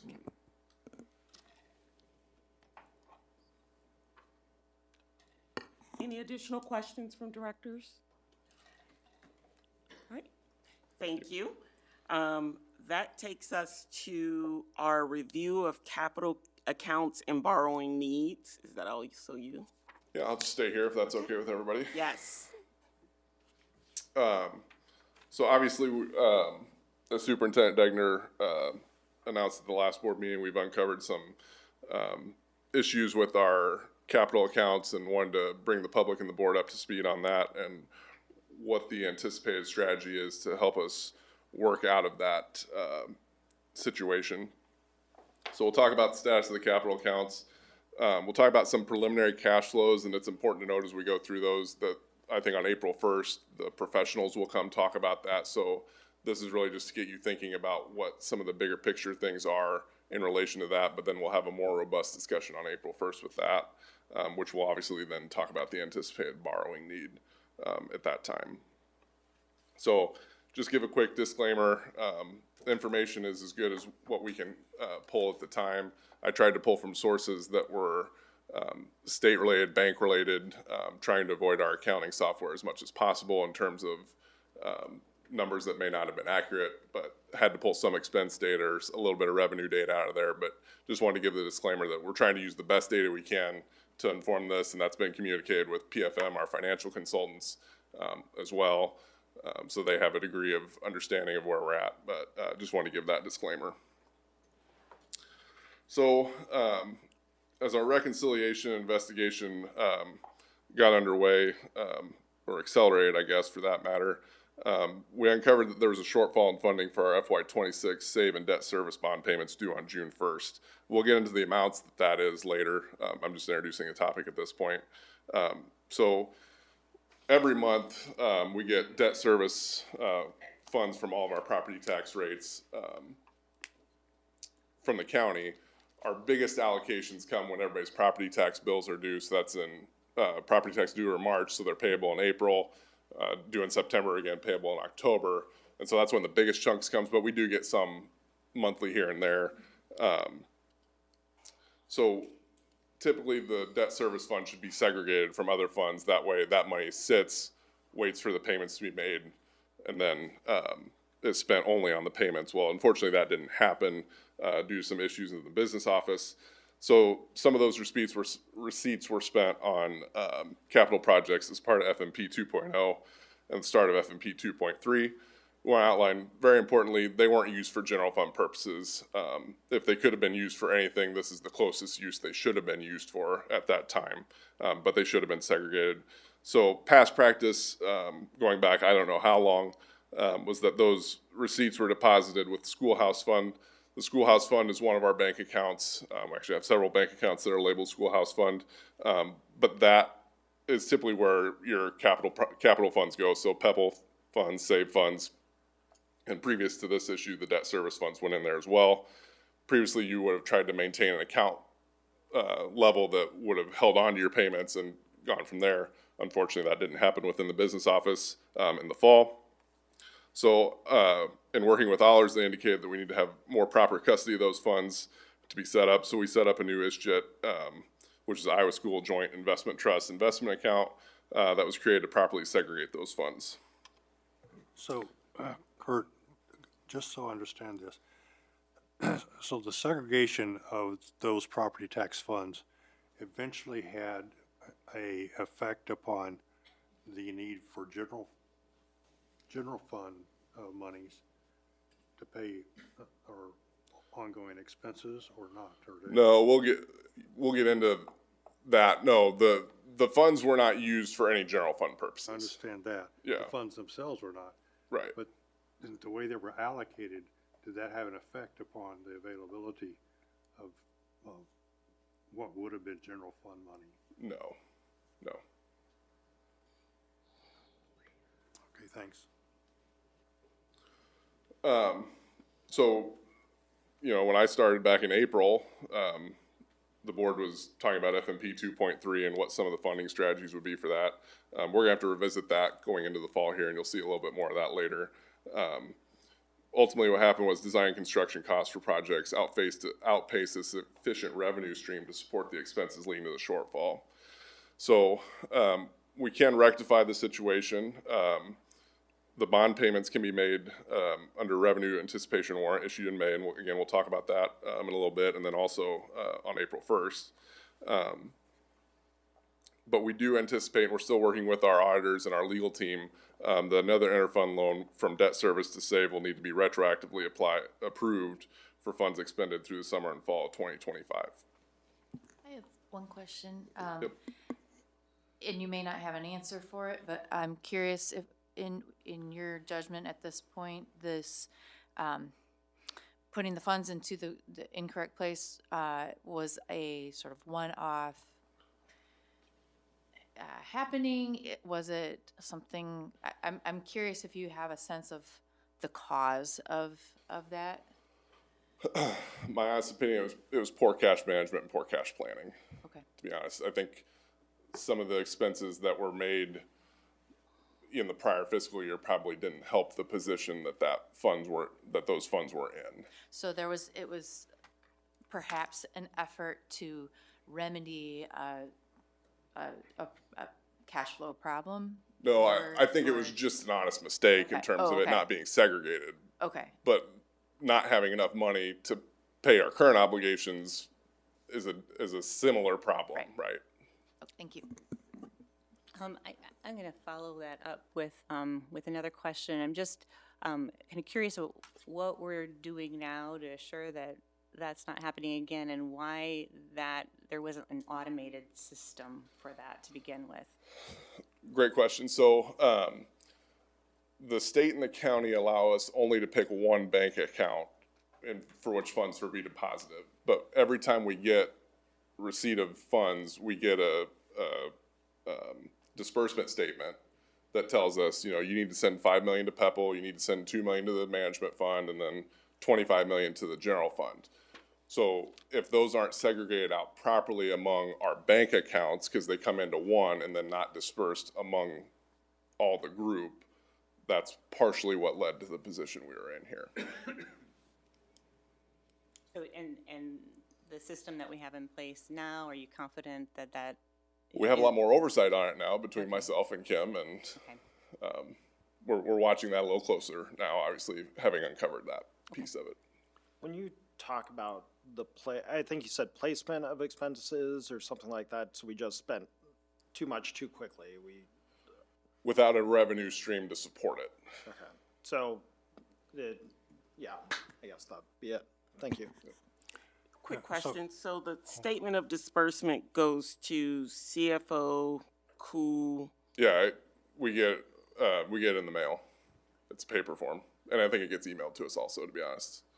Okay, Yeah. but do you know, like, who all is on it? I'm assuming it's one copy that comes. Yeah. To, I think Alan gets it right now, to be honest. okay, Because we just updated my information with the county. It's been the last month, I believe. but the email, you're not certain on how that's dispersed or if it's sent via email. What is in our system is a scan, so I believe there's a paper copy for sure. Who would have been receiving it when this happened? I would assume the former CFO. Thank you. So Kurt, let me follow up on my question earlier and what other board members have asked you. So if debt service funds from property tax disbursement had been segregated prior to February 2026, what would our financial situation be now? Well, I mean, we'll get later in the presentation in terms of the amount that we are short. I would anticipate we'd still be short some amount because of the startup of FMP 2.3 didn't have an adequate revenue stream associated with it yet. And we'll talk about that a little bit later. But we wouldn't be as short as we currently are. Okay, all right, so it would have had some effect. Yeah. Okay, thank you. So just for everyone's information, I wanted to list out what the FMP 2.0 projects that we still owe money on. So you can see, North Central Middle School, Southeast Middle School, some of those projects have even been open for now almost 2 years. But closing out construction projects can be either a paperwork hurdle or an actual physical hurdle in terms of trying to get things done. So a lot of these projects are just waiting on a handful of things to be done or project closeout documentation, but you can see we still owe about $3.6 million total for construction on FMP 2.0 projects and just under 70 grand for the design contract. FMP 2.3, we got started in earnest with some projects, so we can see we've got about $2.1 million that we have got remaining costs within those. Only 3 projects really got started. The City High Auditorium, the sound system, not the sound system, the lighting replacement at City High Auditorium. The Mercer Park baseball field was underway as well. And then the Liberty High soccer lighting was underway. But all other projects were paused as soon as we figured this issue out. So those 3 items that you just mentioned, are we continuing those? Yep, those will get finished out. Does that include the batting cages at Mercer Park? Yes.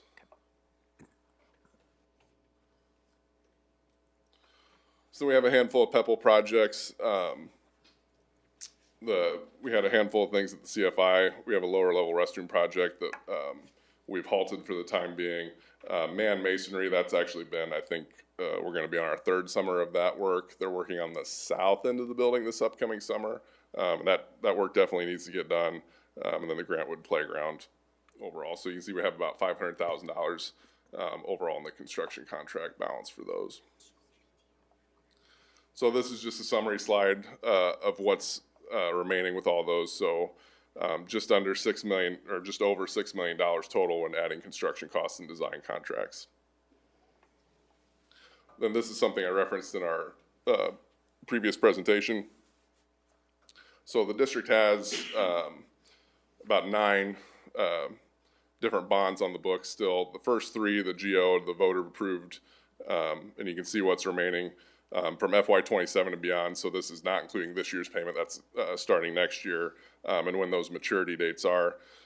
Important to note, the 2016 through 2018 bonds that fall off in 2029, the 2022A SAVE bond for just over $65 million. The way that one is structured is we're paying interest only on that one. So as those 2016 to 2018 bonds fall off, the principal amount for that 2022 bond comes up. And so what we are paying every year won't change significantly because those 4 come off, just the way that one was structured. I just thought that was important to note. Any questions on any of that so far before we get into the cash flows? So we'll start with our capital accounts, which are our SAVE and PEPAL funds. Again, they're different funds. The uses between the two are very similar. In fact, it's almost negligible in terms of the difference. Just the important difference is the way the revenue is generated, right? So SAVE is the 1 penny sales tax that's statewide. We get that allocation from the Department of Revenue from the state. It's allocated based on our certified enrollment. And it is subject to whatever the sales tax of the prior 2 months were. So we're always, I think, 2 months behind on that. They do publish a anticipated amount that they let us know that we can use for budgeting purposes. But it is subject to fluctuation. So one of the important things to note when we talked about bonds is you can only levy, or you can only have 75% of your total SAVE receipts bonded out. So you have to have debt coverage, right? So they're accounting for that up and down that you could see within sales tax, and so they hold us at 75%. So we are limited on that with our current bonds that are on, SAVE bonds that are on the books. So the cash flow is complicated when you're comparing 2 funds, and the cash position is what was in our bank accounts on June 30, July 1, within those. SAVE and PEPAL have always been held in the schoolhouse fund. Again, I said previously, debt service has been held in that same fund. Again, we've peeled that off, so that's going to be its own thing and take care of itself moving forward. For the purposes of this cash flow, we show the debt service receipts every month as an interfund loan to SAVE. It could be classified as an interfund loan to PEPAL, as we show PEPAL paying it back later. That's something that PFM is going to work through in terms of the legal requirements of that. I think PFM wants it to be associated with PEPAL because debt service is a property tax-based revenue. PEPAL is a property tax-based revenue. It makes sense that those two go together. But right now we're showing it going into SAVE just the way our projects were built out. So as you go across, we have our opening cash position, what our SAVE revenue is, what our SAVE and payroll expenses are, what the PEPAL property tax revenue was, and then what the SAVE expenses were, ending in a net change in position, then our ending cash position. So the December interest for both SAVE and GO bonds were paid out of the schoolhouse fund. So we met our interest payments there. This cash flow does show that we went negative in September. I think that's a timing issue in terms of checks were probably issued in September, but then not cashed until October.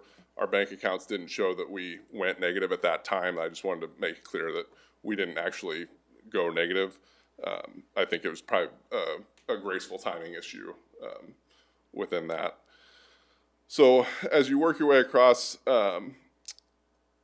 SAVE and SAVE has some payroll components, some operations staff. There's about 4 individuals that have a portion of their salary and benefits are paid out of that. And then within the revenue purpose statement allowed for the operation of the family resource centers. And so some of the costs for our student family advocates or other costs that they generate through their services are paid out of that. And then the SAVE expenses are just what our project expenses were, whether that was architect fees or construction.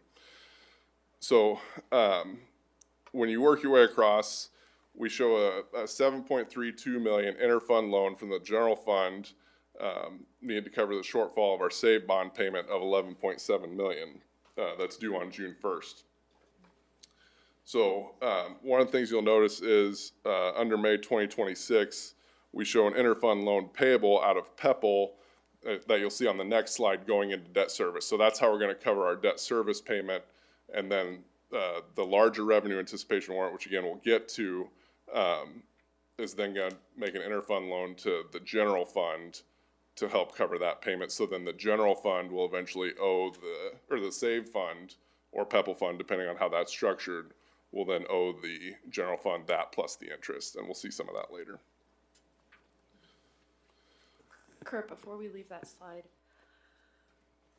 do we get to the 11.7 million by looking at the 11.1 million in the net change in position, that red that we owe on the far right column? Yes. Adding it to the save total expense, the 665 from May 2026. I guess my question, how are we getting to 11.7 million? That is the shortfall payment. The 11.7 is the bond, is what our bond principal and interest payment will be for save funds. Is that a separate line on this chart? Oh, there it is, under bond payments, okay. Yep, so we'll take out the interfund loan from the general fund in May for the June 1st payable, the principal and interest payment for the save bond. That looks different than the December payment because the December payment is only interest, correct? December payment's only interest, Okay. and we had the funds there. Right. Right.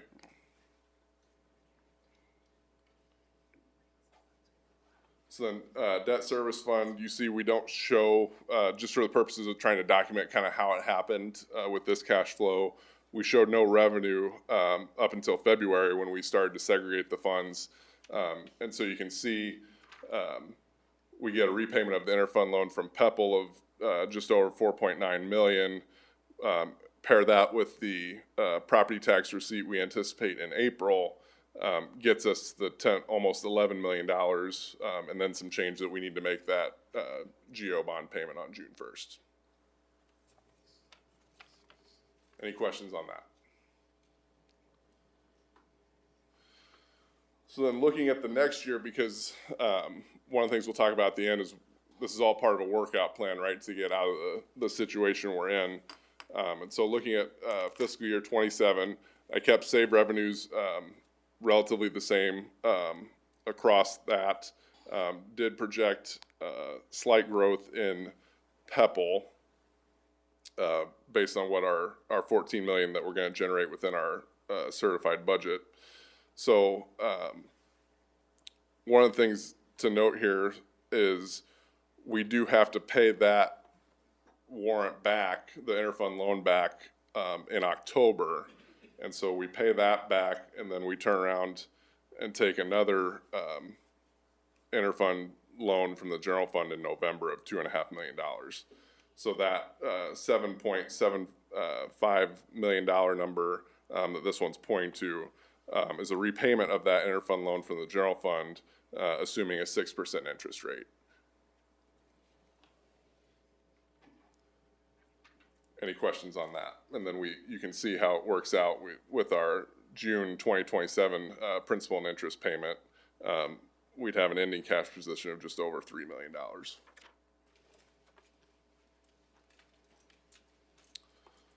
So then the debt service fund, again, once everything's segregated, we don't need to worry about that.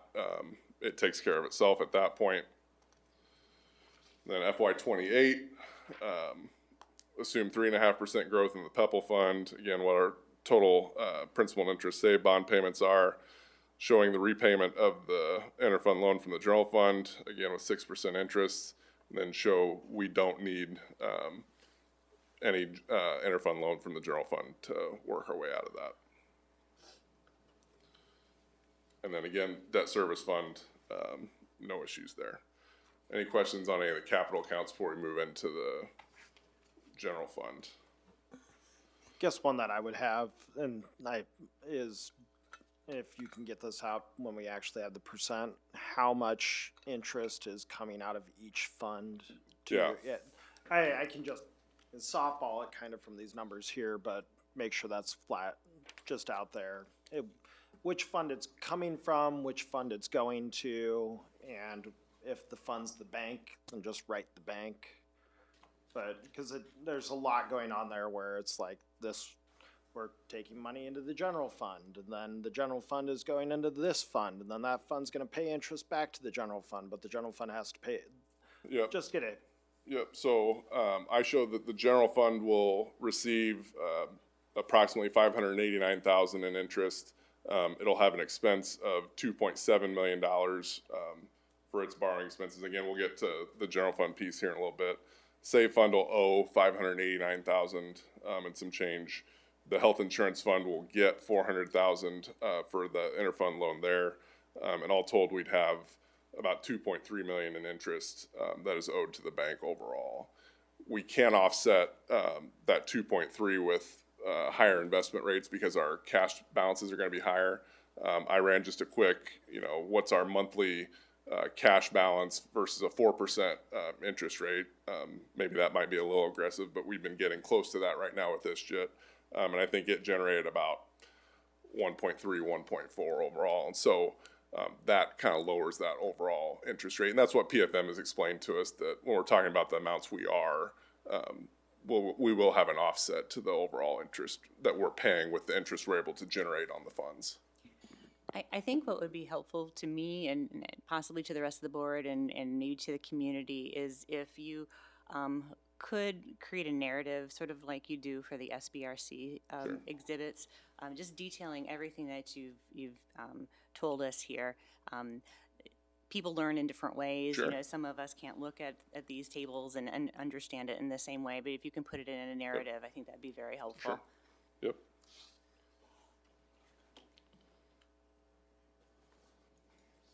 So then as we look to the general fund, we showed an initial cash position of 19.3 million, 0.4 almost.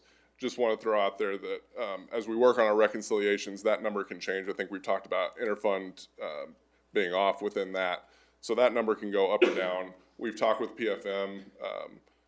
They've built flexibility within their model. Again, they'll talk about that on April 1st in terms of what that cushion is. But anyway, we show an issuance of an estimated $25 million revenue anticipation warrant in May of 2026.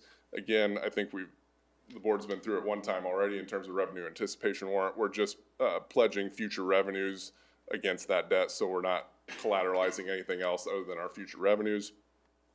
I did throw in here a $10,000 cost borrowing expenses in April of this year.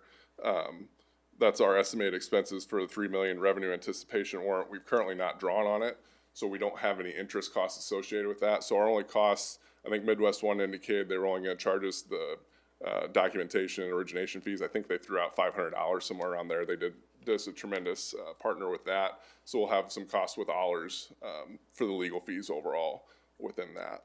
Go ahead. Are you able to predict whether or not we will have to draw from that anticipatory warrant in April? We don't anticipate that we'll get we're getting our Johnson County property tax in April, so we don't anticipate needing to draw on that. We have until June 1st if we need to, but we don't anticipate it this time. Okay. That's positive news. It's great news. So then, looking under May 2026, we show the $7.3 million going out to an interfund loan to the Save Fund, and then in June, $10.4 million repayment of the $10 million interfund, health insurance interfund loan there. So important to note in FY27, I think Superintendent Degner shared that our state aid payments are going to go to quarterly. We have indication that we believe it's going to come in July. We don't know front end or back end, so being conservative, we moved that to August, knowing that our payroll spike is always the front half of the month. We just wanted to be conservative with that. But that was a good thing for us in terms of a cash flow. So the assumptions I made on revenue is that our state aid payment was flat with FY 26 levels. I think when we're on budget guarantee, we shouldn't assume that there's gonna be any growth there. Property taxes generating an additional $8 million, mostly from that cash reserve levy and a couple other things that we will see increases in. And then So- every other source is flat from FY 26. Quick question. Go ahead. So that property tax increase is assuming the 1710 levy? Correct, yep. And then our expense assumptions assume flat salary expenses from FY 26, just based on calculations, what we're anticipating from a reduction, depending on what we give for staff raises, we can assume a flat in terms of overall, what our staffing costs would be. And then as part of the, reduction measures, a $1.5 million reduction in general expenses. Again, the non-salary and benefit, cuts that, you all will, look at tonight. So we have to repay, the $25 million loan in May. So we're estimating $26,500,000, so $1.5 million in interest, with 6%. And then we turn around and issue a $10 million, revenue anticipation warrant in FY 27. And you can see also the $2.5 million going back out to the SAVE fund in November of 26 there. So then in FY 28, projecting a state aid payment of 2% growth, could project flat back to FY 26 if we wanted to. Property taxes level with FY 27. And then our other sources flat with FY 26. We assume another similar reduction in salary and benefits overall, and then a minor growth in general expenses. We repay the $10 million revenue anticipation warrant in May of 2028. Again, 6% interest rate, and we don't project that we would need another revenue anticipation warrant in FY 28. So theoretically, if everything holds true, we could work out of the cash flow situation within 2 fiscal years, 2.5 if you want to count what's kind of left of this year. So, again, as I've talked about, we'll work with PFM to forecast the financial need and make the loan recommendation to the board. These are just some of our basic figures in terms of a $226.9 million max authorized budget. Obviously, as we've talked a lot over the winter and spring, our largest expenditures are $17 million approximately in salaries per month, and then what our significant revenues are. And then just what some timeline is. So we're going to repay the $10 million loan to the insurance fund with interest June of 2026, and then shore up the SAVE and GEO bond interest payments there. And then the general fund will take $7.28 million for ongoing expenses. That's the piece that's helping shore up our cash flow overall. Kurt, I'm sorry, I didn't catch you before you moved on from the fiscal year 27 and 28. I know that you built in some of the assumptions on the bottom of the slides. What are the assumptions for enrollment decline or static? Stagnant, yeah. So obviously, if we experience an enrollment decline in either of those years, that's going to negatively impact. Yep.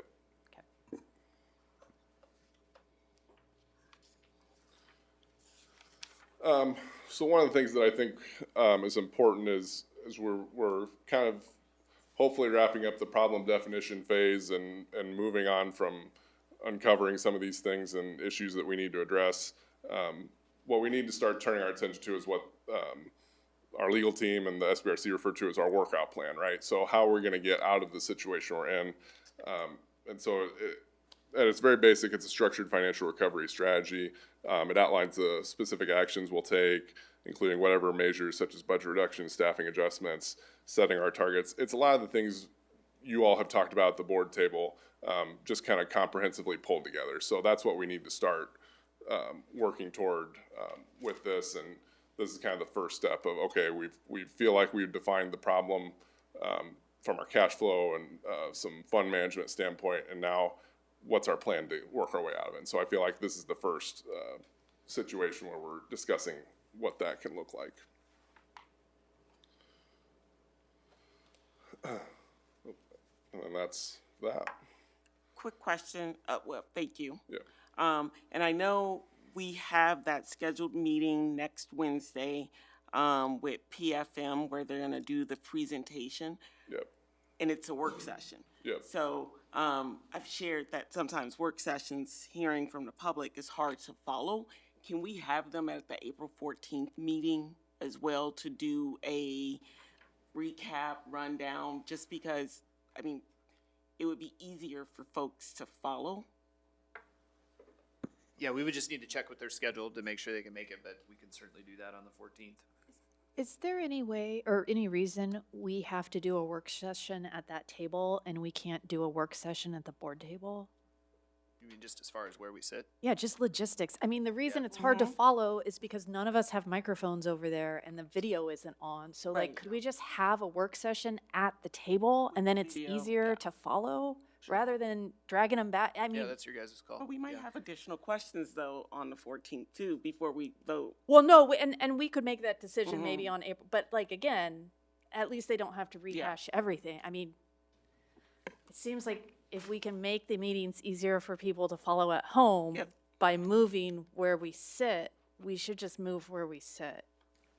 The monitors feed in during the viewing so people can actually look at what we're looking at as well, so. Yeah. Makes sense to me. Great. Okay, great. Thanks.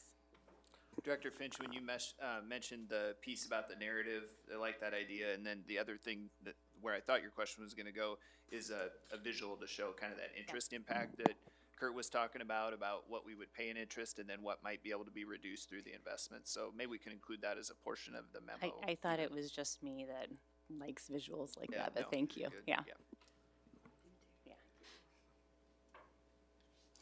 Any additional questions? Or I I know have a we asked some yeah. throughout. The SBRC five-year financial projections model follow the budget of FY '27, $7.5 million cut, '28, $7.8 million, then for '29, '30, and '31, $2.6 million annually. Does the proposed borrowing strategy include all these same assumptions built out? I think that's a better question for PFM and how they build their model out. Got it. With the disclaimer at the beginning of all this, how could it be? It could be more, it could be less, correct? Yeah, we'd hope not more. We hope 25 is our worst case. Okay. Well, and I'm just thinking through what do we still have to go through in our accounting where problems could show up? Just more, again, reconciliations. Okay, the reconciliations. How far I'm trying to remember how far are we on the I can't say the word, so if someone can do it better for me. 25 for the general fund, Director Lingo. We're still FY '25 for FY '25 for the general fund, yeah. Is complete. It's complete and through that. so it's the other funds that could be the issue. I think. What's that? March. Okay, March 2025. Okay. So a few months still to go. And I've had this question come from a few people. Because our audits aren't done, will that affect our interest rate? Yeah. Okay. So it could be more than 6% then, or does 6% is what PFM has told us to assume. To assume. So we won't run into trouble that we don't have our FY '24 or FY '25 audits done. They have not indicated in any of our conversations, and there's been multiple conversations, that will be a significant issue. Okay, thank you. Any other additional questions? Okay. Thank you. That takes us to tonight's action items. And the first one is the recommended or the proposed budget cuts that we have talked about in the last few meetings. I don't know if directors had comments, questions. Feel free to jump in, Director Easton. I had a recommendation based upon a message we received about the consulting contracts part of the recommendations. And there was a table in one of our previous documents showed the consulting contracts individually, and the first one had to do with, sorry, I'm going by memory here, had to do with assistance for a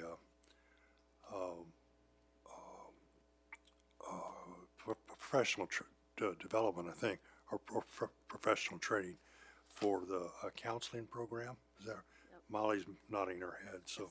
If I remember right, Director Easton, that was it the Deb Brokaw Consulting? Yes, I think right. you wanted Yeah, that thank you very removed, much. Yeah, sorry. from the list of Okay. contracts that we would. Yeah.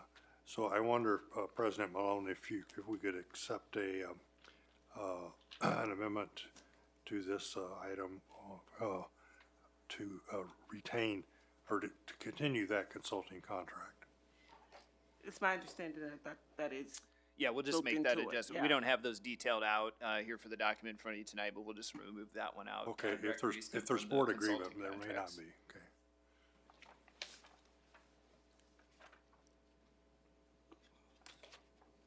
One question that came up from last week. In the last meeting, this is for Superintendent Egner, you mentioned that you were trying to keep people in their contract group they're in.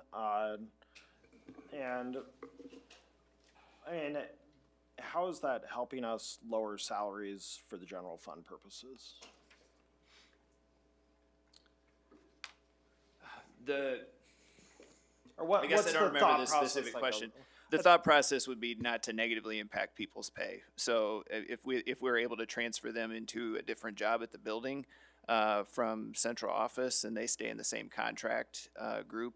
So if we had a teacher leader out here, for example, that was able to move into a teacher position at the building and the contract terms were the same, then we would keep them there. We wouldn't, intentionally offer that person a job at a lower rate of pay to do that. And the point is, we'd be hiring someone at that rate of pay in the building. Right. So, Yeah, so you'd the be still contract, paying so the somebody money the same savings rate. is we Exactly. eliminate the job at the CFI, and then they go somewhere else with hopefully not an adverse impact on their pay, but it's a position that we'd be paying that money at anyway, so we save money on the CFI position, right? Yeah, thank you. That was maybe a better way to explain it. We did also have the question last time about if obviously they were changing contract groups, their pay would change.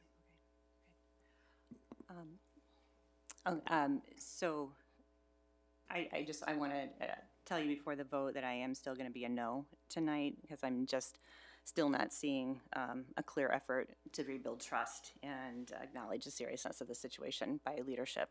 And until I see that, I cannot be in a position where I support these budget cuts. So I'll still be a no. I will be joining Jane for her reasons. Any additional comments or questions? Hearing none is, I think it's important. I hear what you both are saying, and I think that the task of acknowledging and addressing and rebuilding trust is crucial. I want to highlight that there has been a change in response to the conversation at the last meeting to the information that's been provided in the budget cuts.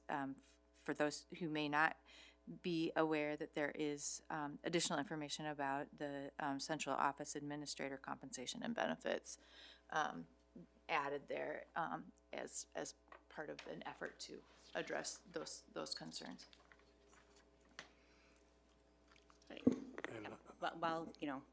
While true, we've been at this for 6 to 8 weeks, and it, in my opinion, doesn't go far enough. So that's my reason for being a no.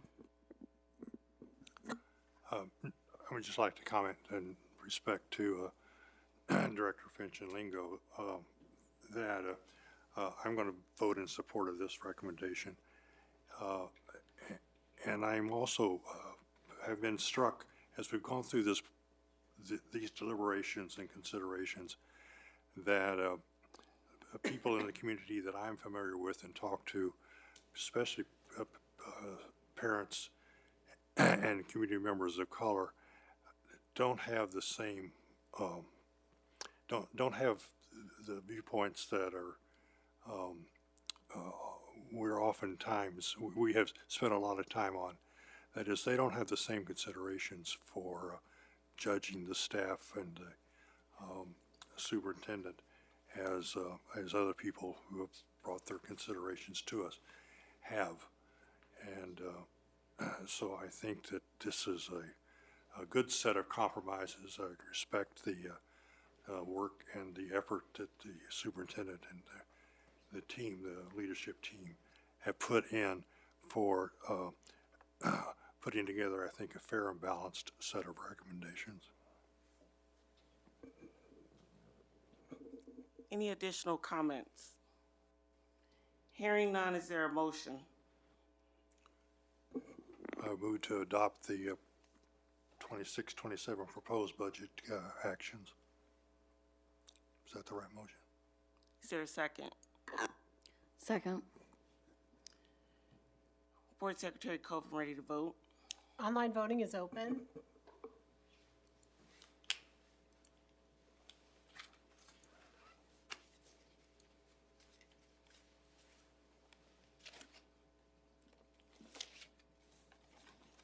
All votes have been cast and the motion carries with Directors Abraham, Eastham, Horn Fraser, Malone, and Williams voting yea, and Directors Finch and Lingo voting nay.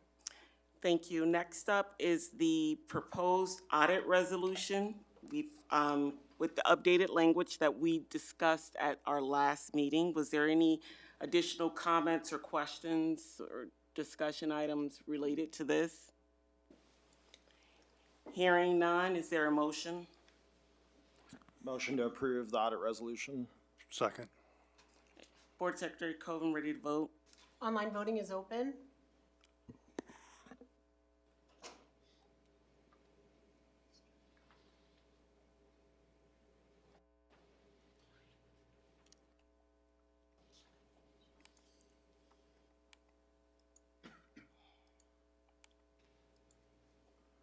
All votes have been cast and the motion carries with all directors voting in favor. Thank you. Next up is the SBRC exhibits.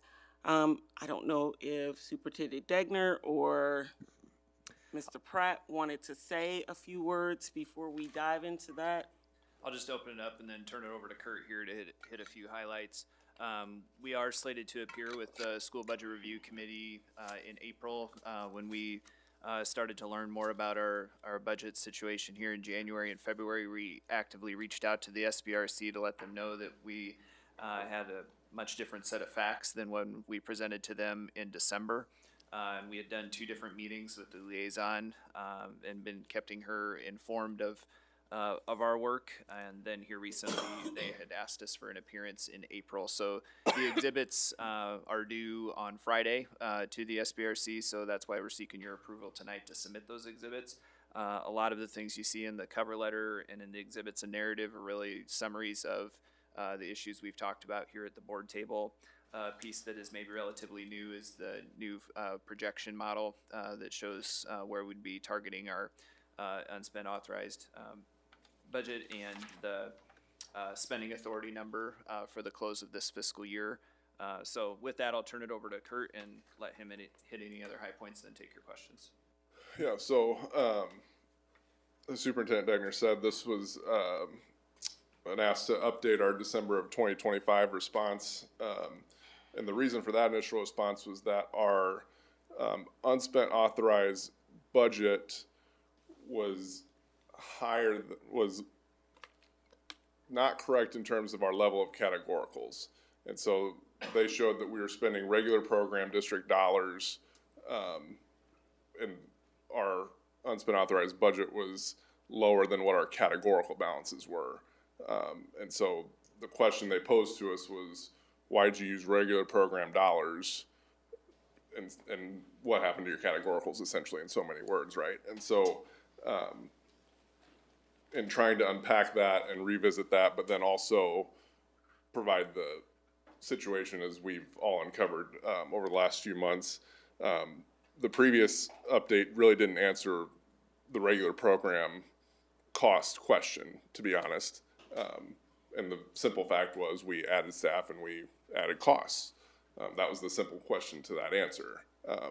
Instead, the initial submission focused on having a plan for our categorical balances, and that was an intent. Well, yes, there could have been intent, but it didn't answer what the regular program district cost was. So we've tried to capture that within this, as well as some of our other issues. One of the things to note, we've uncovered that an E-rate reimbursement was incorrectly deposited to the general fund, which should have been moved over to the save fund because that's where the expenditure was made from. So that would lower our final unspent balance in FY25 by a total of just under $1.3 million. We have shown that in our projections the rest of the way, just wanting to be upfront with the committee overall. And then you can see the summary of exhibits.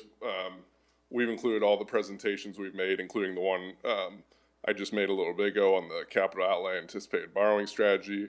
We've also included your board audit resolution. It just occurred to me we could also include the board leadership, financial leadership memo if we wanted to. We could probably include that with the audit resolution as well. And then the board requested, or the committee requested a 5-year projection, including what the assumptions were related to our categorical detail, and then all the other things that they'd requested. So the narrative just kind of outlines the situation of what was initially stated and what we now know was a different situation compared to the original submission in December of 25, why our costs grew, how we learned about the interfund loan, and then our work with reconciliations and the revenue anticipation warrant. Some of the costs of categoricals was updated, and then what our plans were to correct the imbalance. So utilizing our flexibility accounts for those categoricals. If we don't use or need those funds, the board by resolution can move them into a general fund account that can be used for any general fund purpose. Talks about our preschool stabilization program, and it's coming on board, monitoring our categoricals, board oversight, and what our reduction in expenditures are, and then what our plan for sustainability is. I'll go into the 5-year projection model real quick. So you can see these are what the assumptions are made. So it's showing 2% flat SSA across the board. This is what our enrollment was. And I know Director Lingo, you'd emailed earlier in the day about a different model, and we can certainly share that with the board at some point in time. And then what our change in annual expenses are. And so I've tried to true this up to what some of our object total discussions would be from a salary and benefits perspective and whatnot. And so then you can see those numbers reflected here under FY26 and what that means going forward. Then this is just kind of our overall financial summary. Unfortunately, Director Lingo, they still haven't updated the model to have the percentage. Unfortunately, you need to calculate that yourself, but we'll get that in there. We'll put in a request for IFSOS for that to come back. You can see our projected, that popped up right over that. Projected unspent authorized budget for this current fiscal year, we show it just over $2 million. So that's a very narrow road we got to walk in terms of watching our expenditures and making sure we're staying on the positive side of that. But we do show with the projected cuts that have been outlined in some of the work we've done that UAB grows over time. And then this is our aid and levy summary, which ties into our certified budget. And then this is our state unspent authorized budget report. So again, an estimate, we lowered what our UAB was for FY25. It used to be just over $5 million. We now show it at 3.7, and what that carries through. We've projected what our EL deficit will be and what our special ed deficit will be, and then also what our miscellaneous income will be for this year. And then this is the categorical detail that I believe was left out of the original submission of what was our account balance, what we budgeted for revenue. The expenditures to date are from last week, then what our projected expenditures will be and what our projected account balance will be. Our flexibility fund from our homeschool assistance program, that was done, I believe, in FY25. We just need to put that toward general fund expenses. We just need to do that. That's something we're going to have to do between now and the end of the year. It's not that that's additional authority or additional cash or anything like that. It's just a better way that it's going to be reflected on our categorical test that we flagged this year.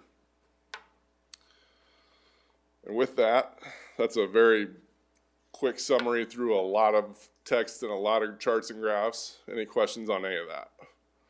The one thing I'll add is you guys are aware that we've been completing a review with the school budget, or with the department, about special ed expenses for the size of the deficit, as several other districts in the state has. One of our early conversations with the school budget review committee is if there were an adjustment on to the authority, how that would work. And they've reiterated into the two conversations we've had initially that that could be worked out in multiple years if a district wasn't able to handle a change in authority. Obviously, with our path being so narrow, we wouldn't be able to handle that change, in a one-year fashion. We've had a request for some follow-up information as recent as this week in that review, and so we'll continue to work through that.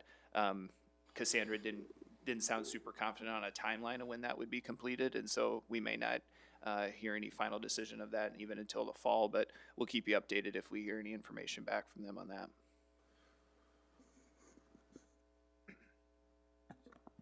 First, thanks for running those numbers for me today, Kurt. And when you talk to IFSIS, let them know to put if they're going to put it back in, put it at the bottom of the page, because they usually had it in the middle and it drove me nuts. Not that they're going to do this specifically for me. One thing that I am a little concerned of as a board member, that getting these SBRC documents is the first time that I found out about the $7.8 million and then the 3 years of $2.6 million a year. I would hope that I would be alerted to that a little bit before the public, but it's public documents, so I guess so. And I agree with I really like how these memos are nicely laid out and written, so it would be great to have more of those. And I'll take the blame for you not knowing that ahead of time. Okay. I felt it was in the district's best interest, as we did our 5-year projection, to not show either going negative or having a negative unspent balance within the projection model, and that's what I showed, what cuts had to be made to keep it all positive and growing, because that's our ultimate goal, right? Okay. I will say, I think we understand what position we're likely in from going from FY 27 to 28, but 29 through 31, enrollment can change significantly, state funding can change significantly, so that's fair. There's a lot of variables that go into that. Then let's see. Noticing that the UAB was lowered by 1.26 million, and I know it was shared in email earlier today, but I just want it to be known, what is our current UAB projection for this year? It would be the just over $2 million. Just over $2 million. Yeah. And I guess one of the things, and it said in the last time that we went to the SBRC, and the SBRC documents before that, it always says that we will have more board financial committee meetings. And I think it was pointed out earlier today that the last one before January was 18 months ago. I really strongly want to emphasize that we build these more into our agenda more often. I don't know how that looks, and I know we will be going to the charter thing, but we really need to get on the ball with that, especially if we are making promises. Thank you. Kurt, I know this is an enormous amount of work. Thank you. Just another push to make sure that the board is getting this in a timely manner. And I would ask that if we can't get it in a timely manner, that we push it off to the next meeting, because those of us who work don't have time to review all of this properly and generate the questions that the community really needs us to. So thank you. Quick question, you may not be able to answer this, but with this appearance, do you anticipate a negative judgment decision based on this new information going to them from the SBRC? You might not be able to answer it. Well, go ahead. I mean, we are reporting a self-identified negative adjustment, and so we're assuming that because of that, right? We are gonna adjust the UAB down according to that E-rate finding. There's nothing else we're aware of at this time where they would have a negative adjustment. The special ed piece that's hanging out there, that could eventually be a negative adjustment depending on the review of the positions that they're doing with districts and kind of that large term review. But in terms of this, I don't see them, having a negative adjustment for us on anything to do with authority related to the information we're sharing here. The 2 million UAB that we're at now, that includes the $1.26 million adjustment? Yes. Yes, yeah. Yep. That's why it's less, yeah. And ultimately, right, we're not going to know where we land until September. So I'd hope there's not any significant negative activity on their part until the fiscal year's closed out at least. Any additional? So maybe the one other piece to think about with that is interim CFO Michael Lee talked about would be, if there is anything through those CARs, those certified annual reports that is further identified through that there can be an adjustment through those. But again, we don't have any information on that at this point. So again, I don't think anything through the appearance, but like Kurt had talked about, there's a few variables in play there yet. Any additional comments or questions? Hearing none, thank you so much. Hearing none, is there a motion? I move that we recommend approval of the SBRC exhibits. Second. Thank you. Board Secretary Coven, ready to vote? Online voting is open.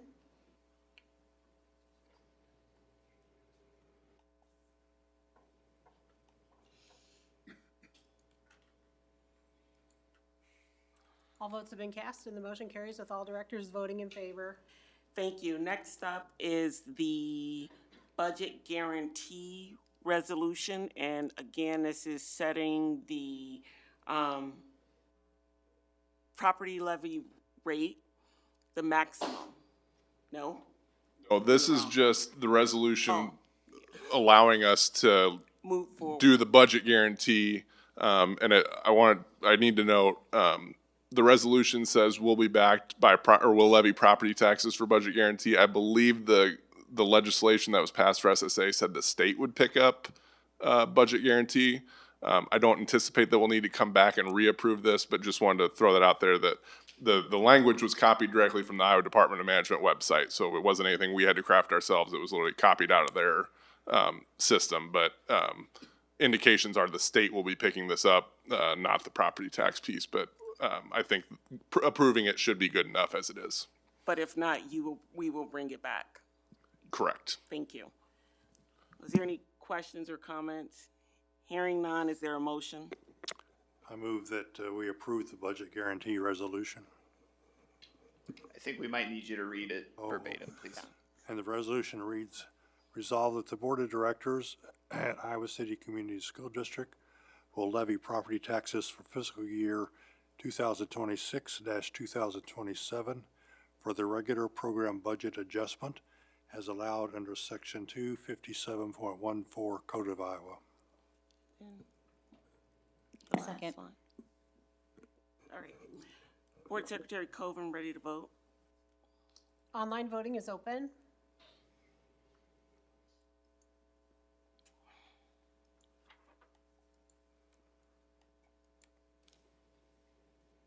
All votes have been cast and the motion carries with all directors voting in favor.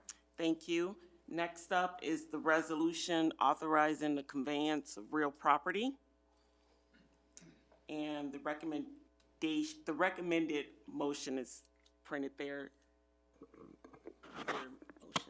I move that we recommend the approval of the resolution authorizing proposed conveyance of real property to the city of Hills, Iowa, as presented. Second. Thank you. Board Secretary Coven, ready to vote? Online voting is open.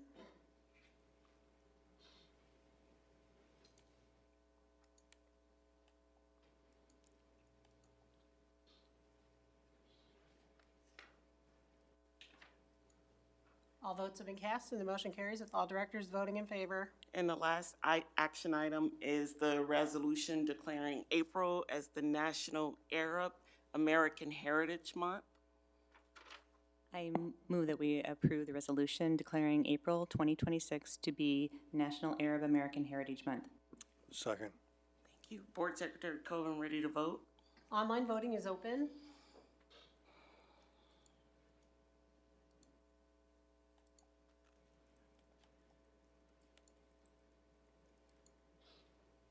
All votes have been cast and the motion carries with all directors voting in favor. Thank you. Next up is legislative updates.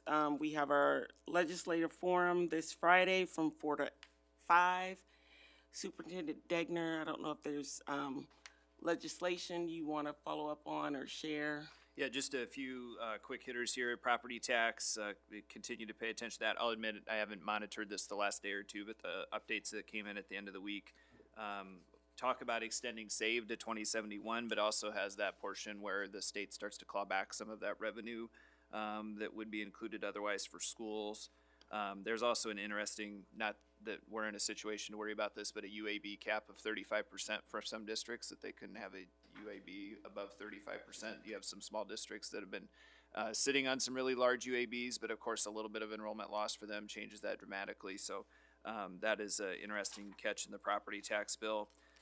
There's also still the behavior bills that are active. I think there's some, again, I think everyone understands and appreciates the intent about what the legislature's working through there, but my caution would be that I think it puts our teachers in a really difficult spot with some of the committees and some of the decision-making that would need to occur there. So that might be another advocacy point for you, depending on how you feel about those behavior bills.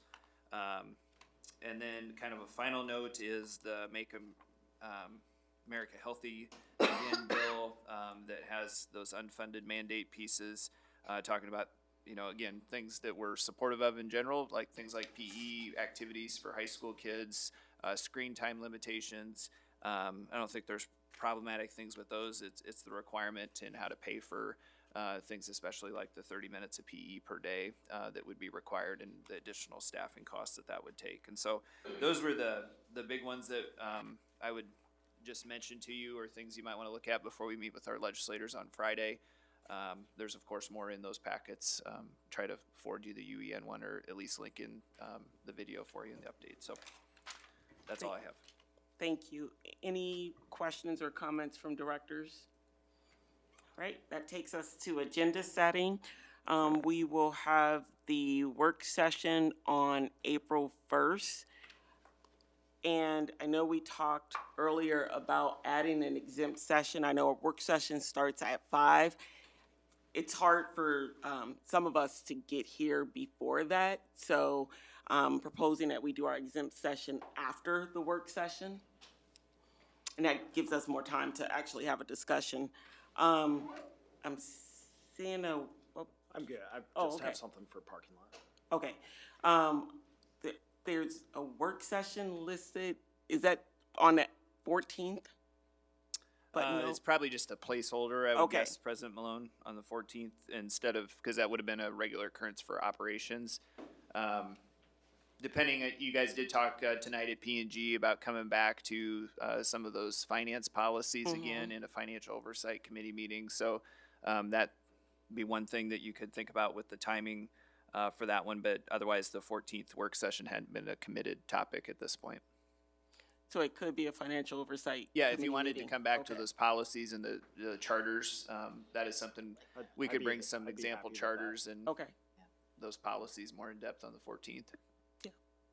Good. Okay. Okay. And then our regular meeting on the 14th, immediately after the work session. And we have our standard items. Superintendent Degner, what's in the parking lot that you have planned for that night? Well, we will do the property tax, correct? So you had asked for some examples during the Yes. course of the meeting, so we'll come back with some there. We won't need an action from you on property tax until the second meeting in April. It also might be a good point for us to come back with that narrative on borrowing. Of course, if we have something ready to produce when we meet with PFM on the 1st, we'll try to have that ready for you there. And then maybe we'll just parking lot. You guys had a little bit of discussion about including PFM or not on the 14th, and so I'll leave that, to you guys to give us some direction on before we extend that invite. Obviously, we've been heavily focused on this, as we should be. Just the only things I had in the parking lot that probably don't want to lose track of here before the end of the close of the school year were some points about cell phones and screen time. We were kind of in the middle of that conversation and halted those, and so it might not be, might not be able to be ready the 14th, but there, as we get to the close of April and May, we could come back to those topics. The one that I had to add was, we had discussed doing this last fall. You discussed doing this in February, but other things have taken its shape and course. Looking at the surveys of the students transferring in and out of the school district and their families, Yes. whatever, I don't know what to call them, but. The open enrollment. The open enrollment surveys, surveys to yeah. get an idea of. Yeah, we can bring those back at some point. I know the other item I forgot, I lost it in my notes here, I'm sorry, is we probably need a couple closed sessions for land on the 14th. Those could go after, though. I Yeah. don't expect those to be lengthy conversations, but if we could put those afterwards for some land. Great. I'd like to add to the parking lot, to talk a little bit about the stay survey that some of our staff did and what the results are from that. Thank you.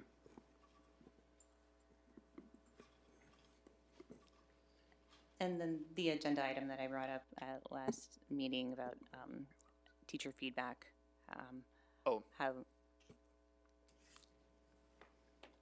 It was the Director Finch, the anonymous route to do that. right, Is that what you were right. talking about? There's a lot of educators that are not feeling represented right now, and they want a way where they can give some feedback in an anonymous way to the board because of their fears of retaliation. Anything else? Hearing none, is there a motion to adjourn? Motion to adjourn. Second. All those in favor? Aye. Meeting is adjourned. Thank you. Have a good night. You.